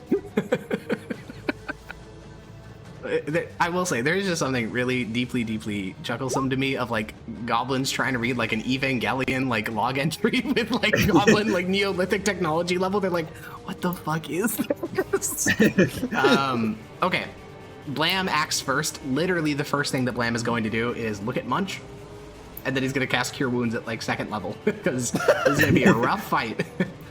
That's 14 healing for you. Oh, lovely. This is going to be a nightmare. Not good. Sure is.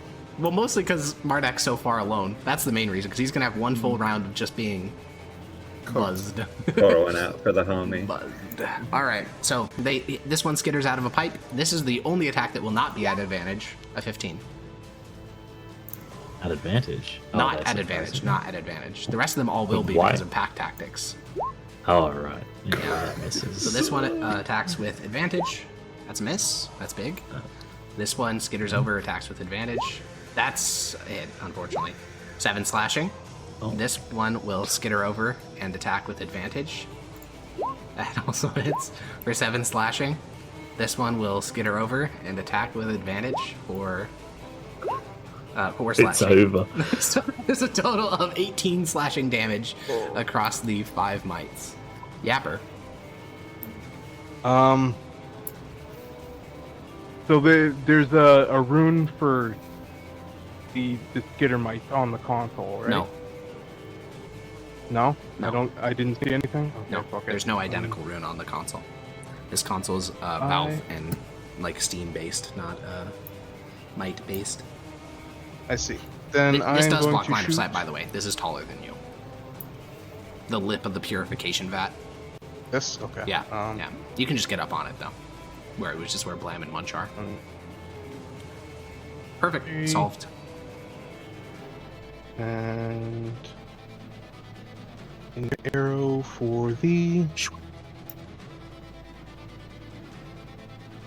That hits for 7, and the Sword of Damocles hangs over it. Alrighty, Munch. You're still palming the mite, by the way. Well, I'm gonna crush it between my fingers. Yeah, Just- that makes sense. Yeah, just You like crush it, and its body like sinks down into the vat. And then, oh wait, are these like things that Does can it explode? walk over or no? It technically does, but it's pretty small. It's a pretty. Are these small things that can universe. walk over or no? Yeah, these are tables, which so the Oh, ceiling in okay. here is about 20 feet high. It's like a vaulted 20-foot ceiling, so you can maneuver quite easily in here. There's like long like I-beams securing the vaulted ceiling. Man, I can't reach. You could have just walked across the table. I don't know if It's that the would have same fixed distance no anything. matter what. Yeah, I don't know if Like, that would have fixed anything, but Going from here to here is 15. yeah, I guess just yeah, 50. yeah, makes sense. I guess I'll just have to, dash over to here. Sad to go. And I wish I could barf up more maggots, but it's only once per activation. Skitter, skitter, skitter, skitter, skitter. Attack against Mardak at advantage. 4 slashing. Hiss. Is there anything on the control panel that could activate like these guys or anything? Or I'm hidden. A room These that matches. pipes. Yeah, so if you had the chance to read what the labels on those valves were, I think absolutely you would know that. You've never even looked at what they say, though, because you haven't had the chance. Hmm. So you just be... you could just start pressing random buttons, but that could mess up the log entry, if you care. I do care. Well, you've managed Nice. to, through arcane rituals, somehow summon the current message, and any further button presses may damage that. Yes, the arcane is more important. So this is within 60. This does block line of sight, the purification vat. You'll have to get on it. About 5 feet high, like the lip of it, which is why Blam and... Oh, there you go. Solved. And I will, I think, Toll the Dead's in range, right? Yeah. Yeah, so I'll Toll the Dead. Alrighty. That's a fail on its part. Alrighty. 7 necrotic damage. That's bigly. Okay, and the very last of the scrap mites, Skitter, Skitter, Skitter, will attack Mardak. Oh! Oh my god. 6 slashing damage. I have 1 health. Well, what are you gonna do, Mardak? Oh boy. Oh boy. Oh goody. Oh, goody. If I go down, I just die immediately. 'cause Most they're all likely, gonna attack me. Because there's about 5 scrap mites that are gonna act in a row, and that would be lethal. But if I disengage, they're all going to just hit. Well, Munch has more health than you do, so. It's true. Munch was healed. Munch used to taking damage. I'll disengage, I guess. Running from pain. I'm gonna tell your It's cult not so much members. pain, it's more so death. Munch is gonna die too. 20. It's actually, Bonus it action. takes, oh, I guess you're right, they're small-sized creatures base. Never mind, continue. I can kind of just walk over them. Yeah, yeah, you can, totally. I forgot. Alright. I might as well just send a healing word at myself or at Munch. I think mean, he's since gonna- I'm playing Blam, I'll just let you know, Blam has a single second level spell slot left, and he's going to use it to heal this round, so you can probably healing word Munch, and he can then cure wounds you. That's what I'm thinking. Because I mean, there's no point in using his spells other than for this healing, basically. Okay, 8 healing to Munch. Let's fucking go! All right, on Blam's turn, he will run over, and he will do his last spell slot, the second level cure wounds on you. 18. Oh my god, that's crazy. Is that like a max Holy, roll? I have health Oh, it's now. almost a max roll. It's one away from a max roll. Damn. Okay. All right, this Scrap Mite is going to move. It will instantly take 7 from the Sword of Damocles, but it's still alive, actually. This is the first thing to Also, survive the sword. that is exiting my attack range. Oh, damn. Well, opportunity attack. God, your fucking long-ass arms. Okay, yeah, you bang on the ground right behind it, and it skitter, skitter, skitter, skitter. And then it will attack you at advantage. Hit That for is 6 slashing. And this one is going to buzz you for Yikes. 5 slashing. And this one is going to reposition and buzz you for... That's a lot of hits. 7 slashing. Oh my god. And then this one is gonna buzz you for... does that hit? A 16? Yes, it does. Okay. 3 slashing. And then the final buzz could be lethal. Because... Not lethal, but like could knock you down. Yeah. 7 is within their damage pool. Nope. Oh my god, 1 That's HP. crazy. 2 people knocked to 1 HP in the same round. That's wild. Yapper? Help me. Jesus Christ. Oh, man. You should probably retreat. 5. And I will shoot. Which one was the damaged one? This one is damaged. Also, this one's damaged. You said this one? They're both damaged in a line. These two are Okay. both damaged. I think I will shoot the further one that's damaged. Alrighty.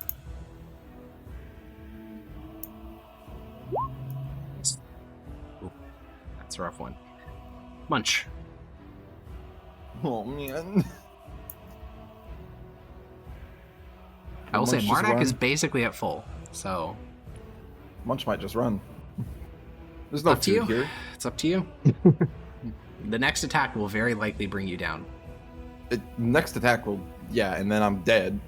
Yeah, well, I'm dead, unconscious. Probably not dead, because only one Well- other scrap might acts before all your healers act. Yeah, but they don't have any spell slots. Blam doesn't. I think Mardak and his both do. If you go down in the middle of that pack, I think it's over for you, even if we get you up. The Yeah. healer has said it's over, so. Yeah. Munch gonna run. Over to here. Alrighty. Oh yeah, and like disengage. Yeah, action disengage. Okay. The scrap mine moves to Oh. here, and then it stops. Hiss. Why do I not have Guiding Bolt readied? God damn it. I will hop on to this up here and Toll the Dead on bucket one of them if there's an injured one. One of the that injured one. ones, yeah. Yeah.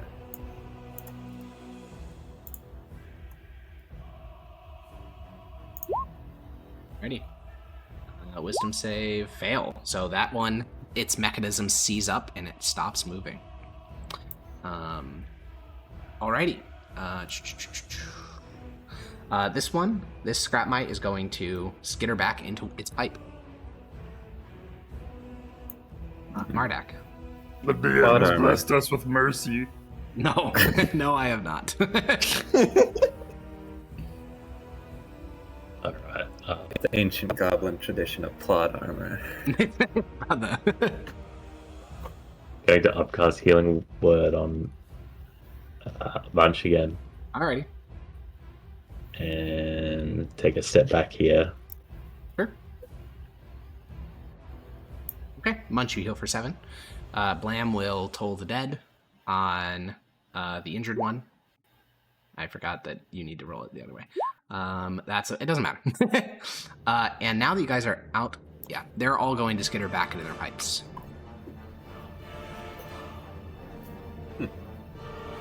Okay, don't go over there. Just until we've healed. Yapper, there is one that is not yet in its pipe. There is one that is going to get a arrow. That hits, but no sneak attack, because no advantage or any nearby allies. Munch. Did you heal for 7? Me? Yeah. I did not. Mardak healed you with the healing word. Oh, thank you, Mardak. I'm going to stand here and hit him with my long-ass arm. Yep, this one was in the process of skittering back, but you managed to catch it as it was doing so. That hits, and you squish it, and it bursts with energy, but doesn't affect you.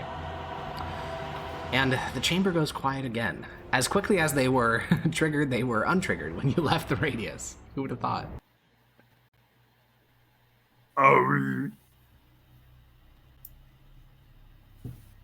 Pat Munch on the back. You did good, big fella. Thank you, Munch. You saved me from my own incompetence. Can I get an angle on any of them in the pipes?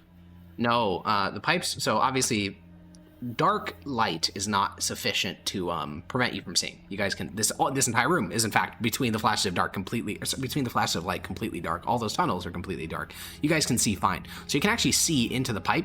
What you notice is that these pipes are filled with all sorts of shit. They're filled with crud. They're filled with like mineral deposits and all sorts of other things. The corpses of other mites as well.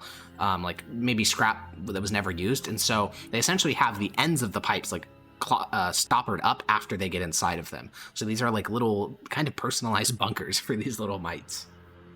Mm.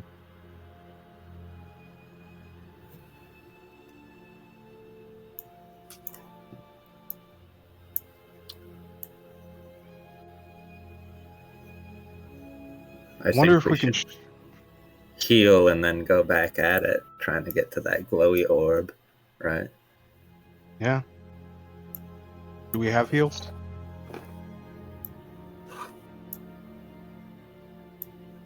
Who's got Lamb spell is slot? all spent. My healing is not efficient. I only have healing word. Blam could technically hurt himself.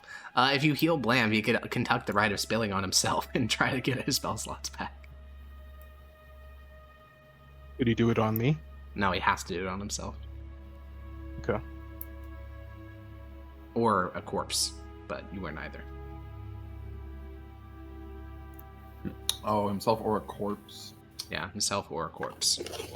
How much And would these that are damage him? machines. It would damage him by 2d6 plus cleric level, which is why I need to be healed, because at max damage, it can knock him unconscious unless he's at full, which is why it's worth healing him up and then...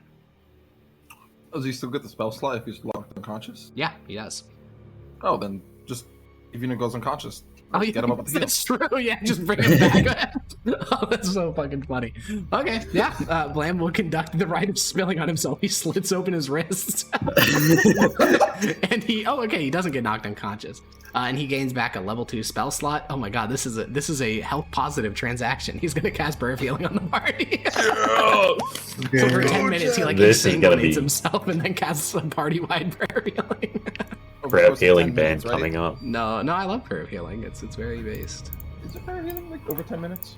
It is, yeah, it's over 10 minutes. Also, his ritual was 10 minutes. So for 20 minutes, he is conducting this elaborate ritual of like self-fucking mutilation for the purposes of healing everyone. Remember Yeah, with it's heal the 12. 10 hit points, you can heal those as well, because they're not really 10 Right, hit points. that is true. That is true.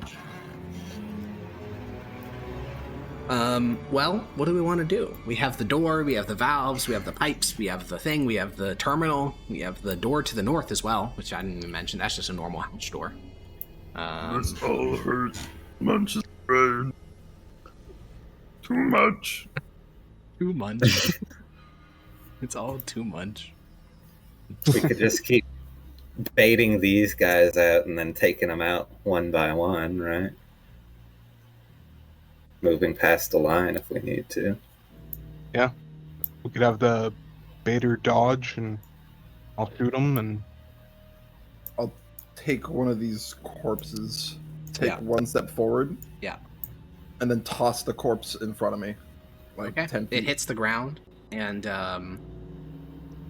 one of the mites will begin to remove its little bunker, basically all the little detritus, and poke its head out. It'll get hit by the arrow. And I'm gonna toll the dead. All right, you'll toll the dead. Blam will also toll the dead. I guess I'll use. Let me roll toll the dead. Munch will give it a glare. Yeah, as you just watch all three of your compatriots just fucking pound it with abilities. It gets flamed, it gets necroticized, it then skitters back within its little hole, bloodied. All right, let's do it again. Yeah, so you have enough bodies, and I think you've figured out the weakness in their hard programming, which is if something comes to their side, they have to poke their heads out. But you have enough things that you can throw over there, the corpses of their own mites, that eventually you'll be able to grind your way through this. So I'm going to save all of us, 50 rounds of slow, nightmarish combat, and you will be able to bait all of them out one by one and defeat them. They literally, whoever made them originally made some very strict restrictions, as in they literally cannot go past the line where those two bodies were. I So- think we should play it out just to be sure. I'm good.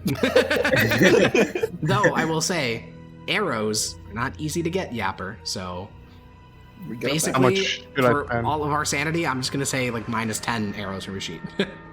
I have 2 arrows left. Based. All right, they're all gone. One by Do we one, you see whittle them out, and you have to toss some any bait corpses over there. any traps that are visible? No, not easily. These were the traps. Yeah, well, I'm going to hesitantly start walking towards the orb. Right, Hiss. Hmm, Danger. Me stronger. Me take hit. Me go first. He's so brave. When he's hungry.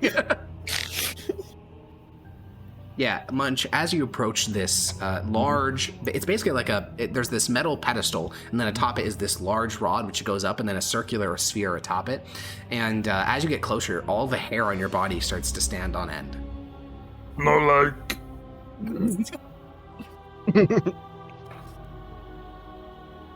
I'm gonna pick up one of the constructs and prepare to throw at the orb. That's a good idea, actually.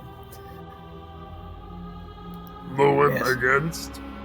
Throw it. Let's do it. I'll chuck the construct Yeah, at it the orb. cling, and then hits it, and it hits it. Alright. I will walk one step Your hair closer. starts to stand on end, Hiss. I'll walk one more. It gets higher and higher. The air almost feels like it's vibrating.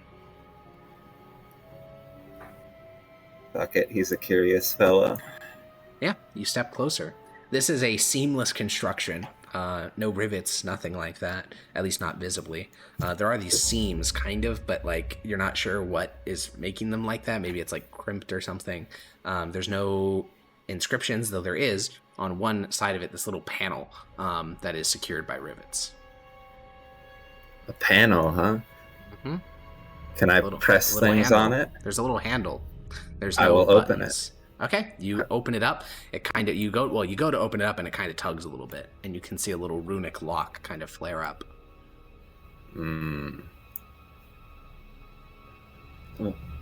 The orb on top of it, what's it? It What looks is like it? just smooth silver, just an orb that flashes. It just the whole orb seems to brighten with blue light and then fade, and then brighten and fade, but it's happening 50, 60 times a second. Yeah. It's kind of mesmerizing. Is it something I could theoretically pick up and hold? No, because it's attached to the rest of the structure. Am I familiar with what that runic lock is? Vaguely, because the creators employed them frequently. They basically are just similar to an arcane lock. It doesn't explode or anything like that. It just, there's a word that you need to say to make it not lock anymore. A lot of the oldest ones, like the ones that, for most of the ones in the Middle Deeps, were just forced open, like shimmied open centuries ago, because they are locks, but they're not like invulnerable. Like they can still be pried open. So you haven't encountered any functioning ones in the Middle Deep, but this one's clearly functioning still. All right. So there's like a keyword you need to say. Yeah, or just break it. Okay. I'm gonna start by saying maintenance.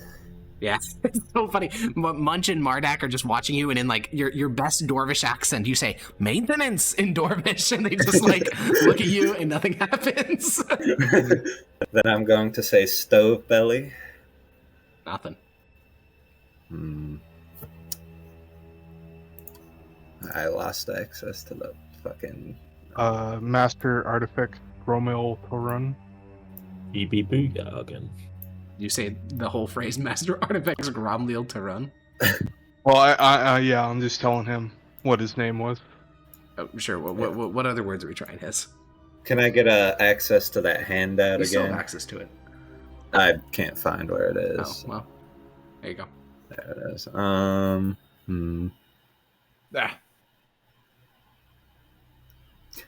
It's not a bad idea. I'll say Gromley Taroon. After you say Gromley, the little hatch will pop open. Huge. Inside there are 3 buttons, all runic. Press the left one. That's the metal. Anyone want me to press the right? Make it even. Lamb will nod. What do the runes on each of them look like? I will draw them for you. Huge. We have left rune is like, these are going to be really shitty. Theirs would be much better. Yeah. That's the left rune. The central rune is one of these. It's like that.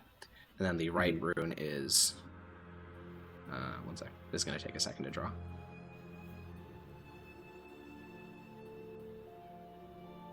That. That's not evil. Those are the 3 runes.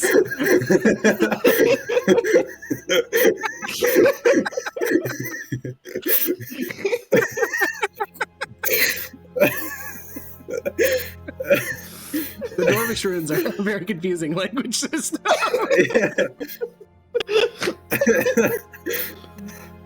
So the middle one looks like an explosion, so I'm not doing that. Oh, that's an explosion. Okay, cool. Yeah. I thought it looked like a happy guy. Lamb will say, "It looked like a man with 3 arrows in him." Looks like an eye. Nah, yeah, true. I still like left one. Click the left one. The assembly powers down. Am I able to grab the thing? Grab what thing? The fucking glowing It's a part thing? of the. It's a part of the like structure. Also, that's not glowing I want to anymore. grab it. But how do you grab it? It's like built into the. It's like there's a long pole attaching, like it's welded to the structure. It's a part of the structure. A really big hug. But yeah, it's not glowing anymore. The entire thing has no life in it. Even So the runes have it's stopped mystical glowing. Power. Well, if I press the middle one now, Nothing happens. right one, Nothing happens. left one again. It zoom, comes back. The line, the glyph starts to. The orb starts to once again flash blue with light. All right, I'll press the middle one. The light pulses very brightly. All of you are blinded for a moment, and then it goes back to its regular interval. You guys know what I'm about to do, right? Press the funny button. Yeah. Well, in the room above you, like to your north, you hear 3 little explosions.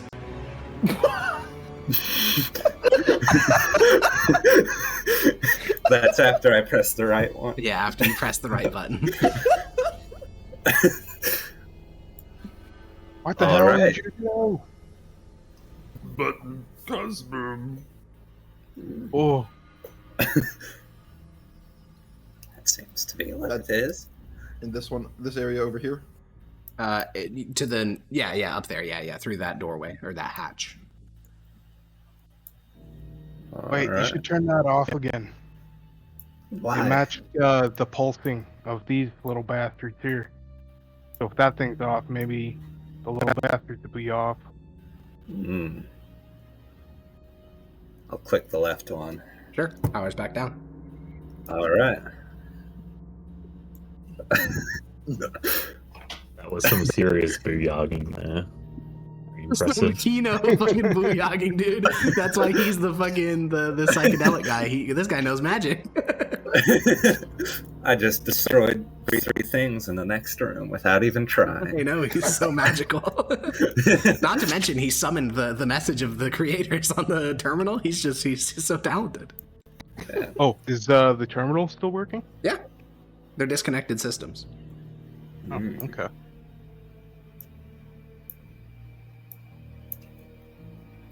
Can I I can't write it down, but this whole thing, is there any way for me to commit it to memory? There is the goblin oral tradition. You take the message and you break it up into discrete chunks and you start to say it in rhythm. So you say, TK Chronostamp 688. TK Chronostamp. It's going to take about 5 hours, but you can go through line by line and get it all into the rhythm of the goblin oral tradition and get it really locked in there. How long would that take? A long rest. To really get it locked the fuck in and then repeat it to other people. Arcano Engineering Protocol 4-4. I will do my best. Could I write it? I have 10 candles. Could I carve it into the wax? It's just so long. It's such a long message. So no. I will add 5 candles. That's not nearly enough. It's such a long message. We'll circle back here, and then I can memorize it later. All right.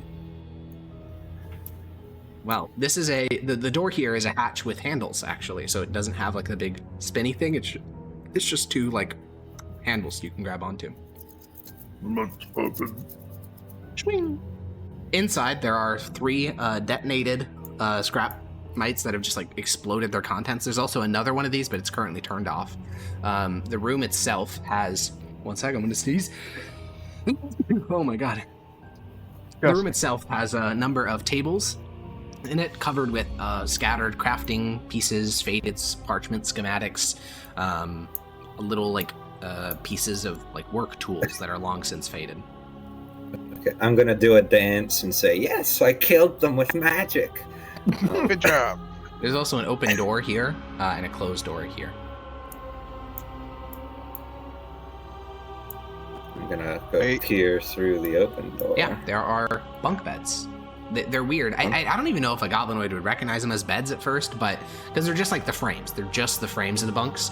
But I think after looking at it for a couple of seconds, you could see the thick padding atop them, and you can start to realize, oh, these are beds. These are really comfy looking. This is better than sleeping on stone. I'm gonna get in one.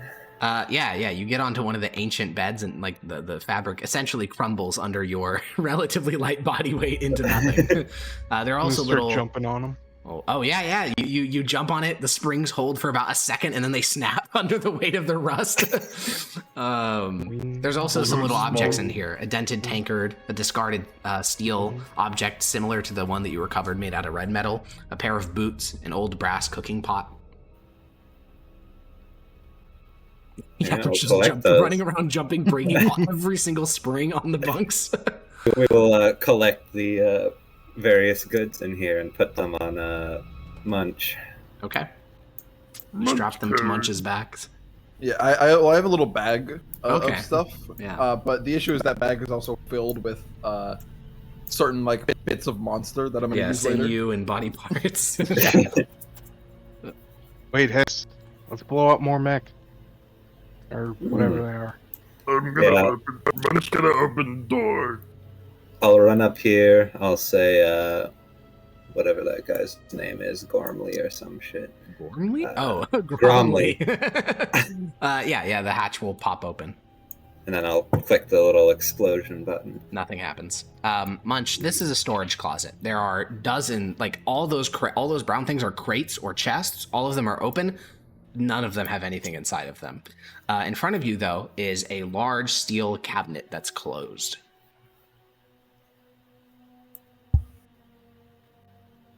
Gramlu. Okay. You watch as a glyph lifts, and despite your horrific dwarvish accent, or I guess goblinoid accent, the door will pop open slightly. Munch no magic. True, you spoke a magical command word. Real shit, dude. Inside, you can see. I don't even know how the goblins would interpret this. So I'm just going to describe what's in there. Tinker's tools, calibration wrenches, 4 kind of like small scroll cylinders, and then another like a tablet again. There's also a note written in Dwarvish that Hiss can read. It has rations, several tally marks, and then says, "Double check my work, Gromley, but I'm pretty sure that's all there is, assuming field rations." Do I not know what the spell scrolls are? They're not spell scrolls. They're little scroll containers. Would I not know what those are? Probably not. Probably I'll not. take a... Yeah. Because when you open them up, there is not a spell scroll inside of there. Instead, there are little scraps of paper that say phrases. In Dwarvish? Yeah, and they're nonsense phrases. Like, let me go find an example in my notes.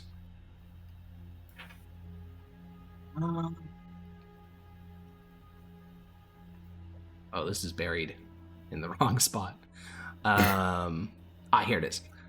Salt the gear before sunrise. Oil the crown with vinegar. Forge nothing from everything. Phrases like this, where it's like, I don't know what the fuck that means. What happens if I read one out? You do that. Anything? No. All right. Does that sound like Thieves' Cant sort of thing? No, it certainly does not. No? No, because it's not in Goblinoid, and Thieves' Cant is an accent of Goblinoid. Well, Really? Thieves' Cant like is just a slang. It's not like a euphemism. language. It's like a slang that thieves use to communicate with each other. So you would know Goblinoid as Thieves' Cant. Sure, but like, does it have the cadence of like, oh, I'm using Probably a not. euphemism But for something again, else? being able to detect euphemism in a language you don't understand is going to be exceedingly difficult.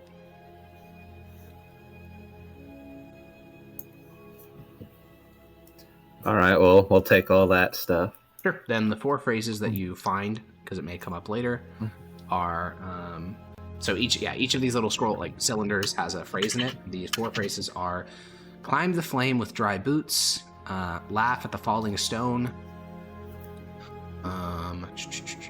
oil the crown with vinegar, and then forge nothing from everything.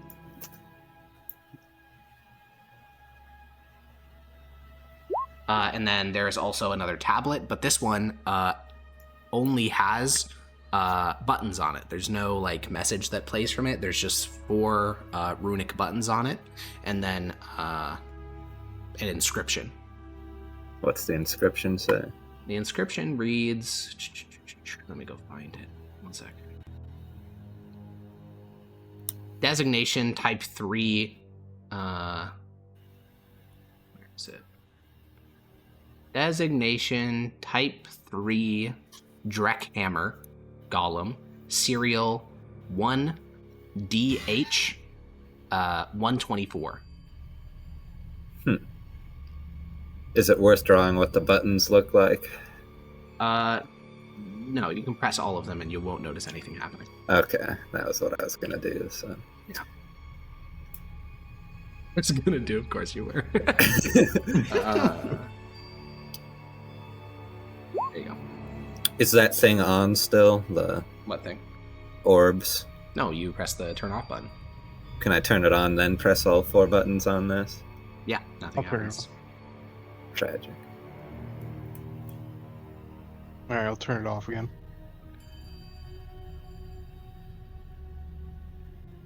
These damn creators and their wacky ass magic. It don't make sense. These goblin magic makes sense. I'm probably gonna take what looks like a hammer from that Tinker's tools and go up to this door and like point at it with the hammer and go Gromlu!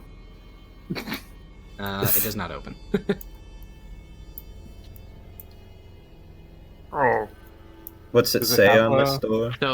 So there are 8 pictograms along the rim of the door, and then in the center there's an inscription. The inscription reads, "The fire obeys its forger." That's what the inscription says. The pictograms depict a bellows, a hammer, a mithril mask, a crown, a pick, a flame, an anvil, and a gear. Okay. Do we have vinegar? I don't know why you would. Hmm.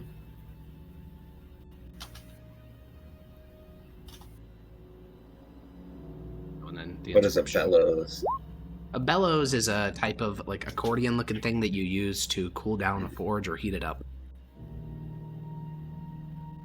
There's a flame, there's a crown, there's a stone.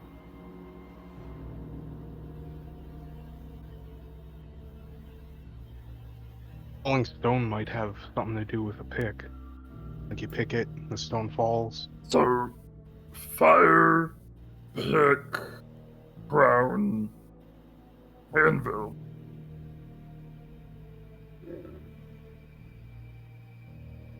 I'm gonna press the fire button, like You ring on press the door. fire and the entire door starts to flash for a moment, and then nothing happens. I'm gonna press the pick one. The entire door flashes for a moment, and nothing happens. Though I will say, you can hear the sound of something grinding within the door. That sounds not good.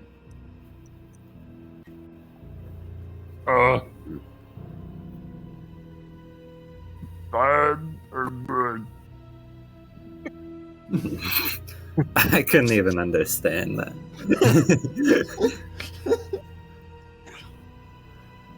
I'm gonna read the phrases out loud to the door. None of them do anything. Hmm. Currently, none of the pictograms remain compressed. They've all returned back when you've pressed them. And then the door flashed. Do we get like a drawing of the positions of all the symbols and stuff? Yeah, they're listed in order from left to right. So, you know, the bellows is in the bottom left, and then make kind of travel along the lintel of the door. So, you know, like this in shape, and then you have bellows down here, and then flame Okay. gear over here.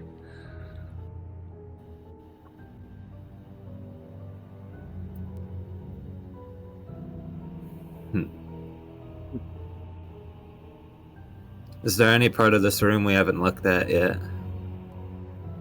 Nothing obvious.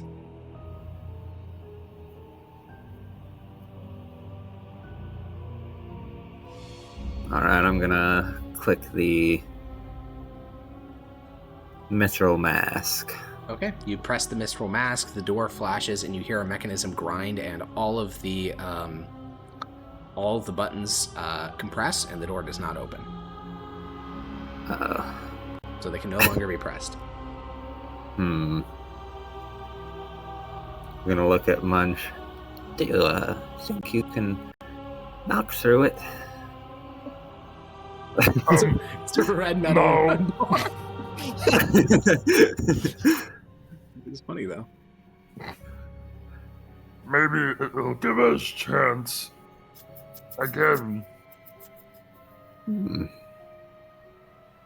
Yes, I need to memorize the incantation anyways. Is that roughly how it looks? Yeah, basically. Okay. Yeah, bellows, hammer, mithril mask, crown at the very top, pick, flame, anvil, gear. Yeah, crown and pick share the top, and then flame, anvil, gear on the right. Oh, okay. So we could either... How long would it take me to memorize the thing you said? A long rest? That's like... I mean, realistically, more like a short rest, because that's like one spore cycle in a single, like quite a long period. But yeah, like a short rest of just sitting there and repeating it over and over again, and then repeating it to other people, and then, slowly enshrining it in the tribe's oral tradition. Yes, but we also have the whole other half to go explore, don't we? What other half? You never went to the came right. in the left when we first came in. Yeah. So I I'd say pressed we... the They fire. can't be the pressed pick. anymore. To be clear, after the third press, the door grinded in a really bad-sounding way, and the buttons remained pressed. They did not come back out to be pressed again.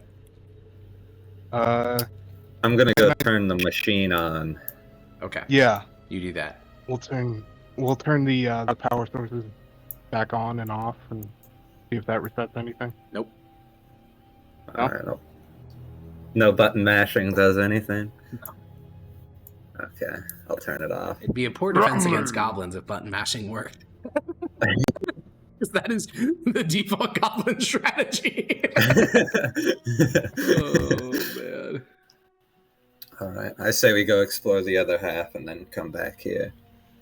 One more thing. Yeah. Can we identify the pipe that goes to the split skull? What? The pipe that goes to the split skulls area. Oh, the Like split where heads. they grow all their stuff? Yeah. heads. So they don't do what you do. They don't do No. mushroom agriculture in the way that you do with corpses and stuff. You've actually never been in their territory, but based on this diagram, you can see that there are like 4 or 5 pipes that go through their territory that they claim. Oh, I never read the Dwarvish on this map, did I? No, what it is it's maybe the most detailed map you will ever get of the Middle Deeps, because every single tunnel is labeled with like its own specific designation. The intersections are given their own designations. All the pipes are given their own designations. And if you looked at this long enough, you could probably figure out how to get from anywhere in the Middle Deeps to any other area in the Middle Deeps and find all of the pipes. It is, again, an incredibly detailed engineer schematic of the Middle Deeps, and specifically its piping infrastructure. We try to figure out how to shut down the pipes that go through their territory. You can certainly try. If we do that, they'll have to come out and we'll have to fight them. They'll try and attack us, I assume. They'll want They our attack water. us anyway. Well, you guys kind of skirmish. You haven't had any deaths in a couple of weeks. Well, fuck them. We want their territory anyway, right? That is not the default strategy. Most tribal warfare is not exterminationist in policy. It's more so just like we have some skirmishes, no one really dies, deaths are accidental. It's more so about jockeying for a position. Because why would you exterminate them when you could just... Genocide. Yeah, why would you do that Why when you could turn just Wait. get them to join your tribe? Why turn off their Well, water when they'll we be can... in a weak. Yeah, they'll be in a weakened position. They'll have to come to us. Not or really. They somewhere would just else. attack you in full force, and then it actually would be like a battle for dominance in which you could lose. So there's no real reason to... My point is, you can do this. It's just not... That is not how the Middle Deeps has ever operated, because again, once you start doing that type of exterminationist warfare, you lose one battle, your tribe is destroyed. And it's just not really worth risking for most of the time. Life is good. Why risk everything? I think we should... We can hold it as an option in the future. We don't Yeah. have to use it right now. From what we can tell, we're the only ones with access to this, aren't we? For now. Eric, I'm asking you. I don't know Why the are you asking me? geography. Because how do we get here? What do you mean? It's the tunnel that's in your territory. Like Exactly. the tunnel collapsed down into it, and it's... But yeah, I mean, it's well within your territory. Okay, that's what I was wondering. Yeah. Yeah, I'd say we go explore the other half. Okey-doke. Yeah, I mean, Munch is also getting quite hungry. You guys have been in here for quite a while. No food in here. No, unfortunately not. How did Blam get all the way back here? Moved him. He's moving. Door. You reach out to open it? Open. Open door. Open door. Yeah, Get on floor. you touch the like the spinny wheel or whatever, and it instantly sears your hands for 2 fire damage, because it is boiling, like searing to the touch. Oh,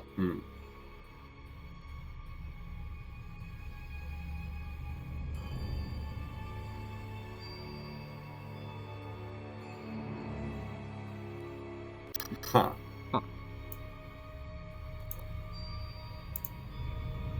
well, in general, looks like we got a new growth tunnel. Well, actually, spores have a hard time on iron floors and walls and ceilings, but all the water is very cool, very Yeah, potent. we would need to move a whole bunch of dirt in here. Yeah, dirt and The dust. water and map. And corpses, of course. Is This it has time gotta to... be If we've got corpses in here, it'd be great, right? Because Yeah. it's so hot and Oh yeah, moist. yeah, and yeah, shit. yeah, for sure. It'd be perfect. It's also dark. It'd be perfect. Well then, I think Munch, you can see that the others they don't know quite how to proceed, and you're hungry, so I think you pull yourself up out of the We come back next cycle. Open door. Yeah, you pull yourself up and out. Zebit, who is guarding, a bit further down the tunnel, sees you pull yourself out and walks over, and he says, it's just you, Munch, and you're like pulling up the goblins one by one, just like palming their foreheads and like dragging them up. And Zebit will say, I heard strange noises, but you all seem all right. Hungry. Ah, No flesh. well, Bunch of robots. what? Little skittering robot bastards. What is a robot? Those little things made from the creators. Golems? There were golems down there? Sure, whatever you call them. They mentioned the golems a lot. Eric, can I translate this into goblinoid at all? Yeah, you basically just say there are tiny golems which did not have any sort of sentient personality, which most golems do. And he'll be very confused by that because golems are well known. There's not many in the middle deeps, but there are, rumored to be many, many, many in the upper and lower deeps. But yeah, there is also a section of the middle deeps where there's this giant magma pool, and there is about 4 or 5 golems around that area, but they literally kill anything they see and then return back to their original position, so no one goes there for very obvious reasons. Yeah. Also, again, there's no reason even to destroy them because they're made out of like scrap metal, essentially, so they're not worth it metal-wise, and they can't feed you, so there's basically no reason to go there.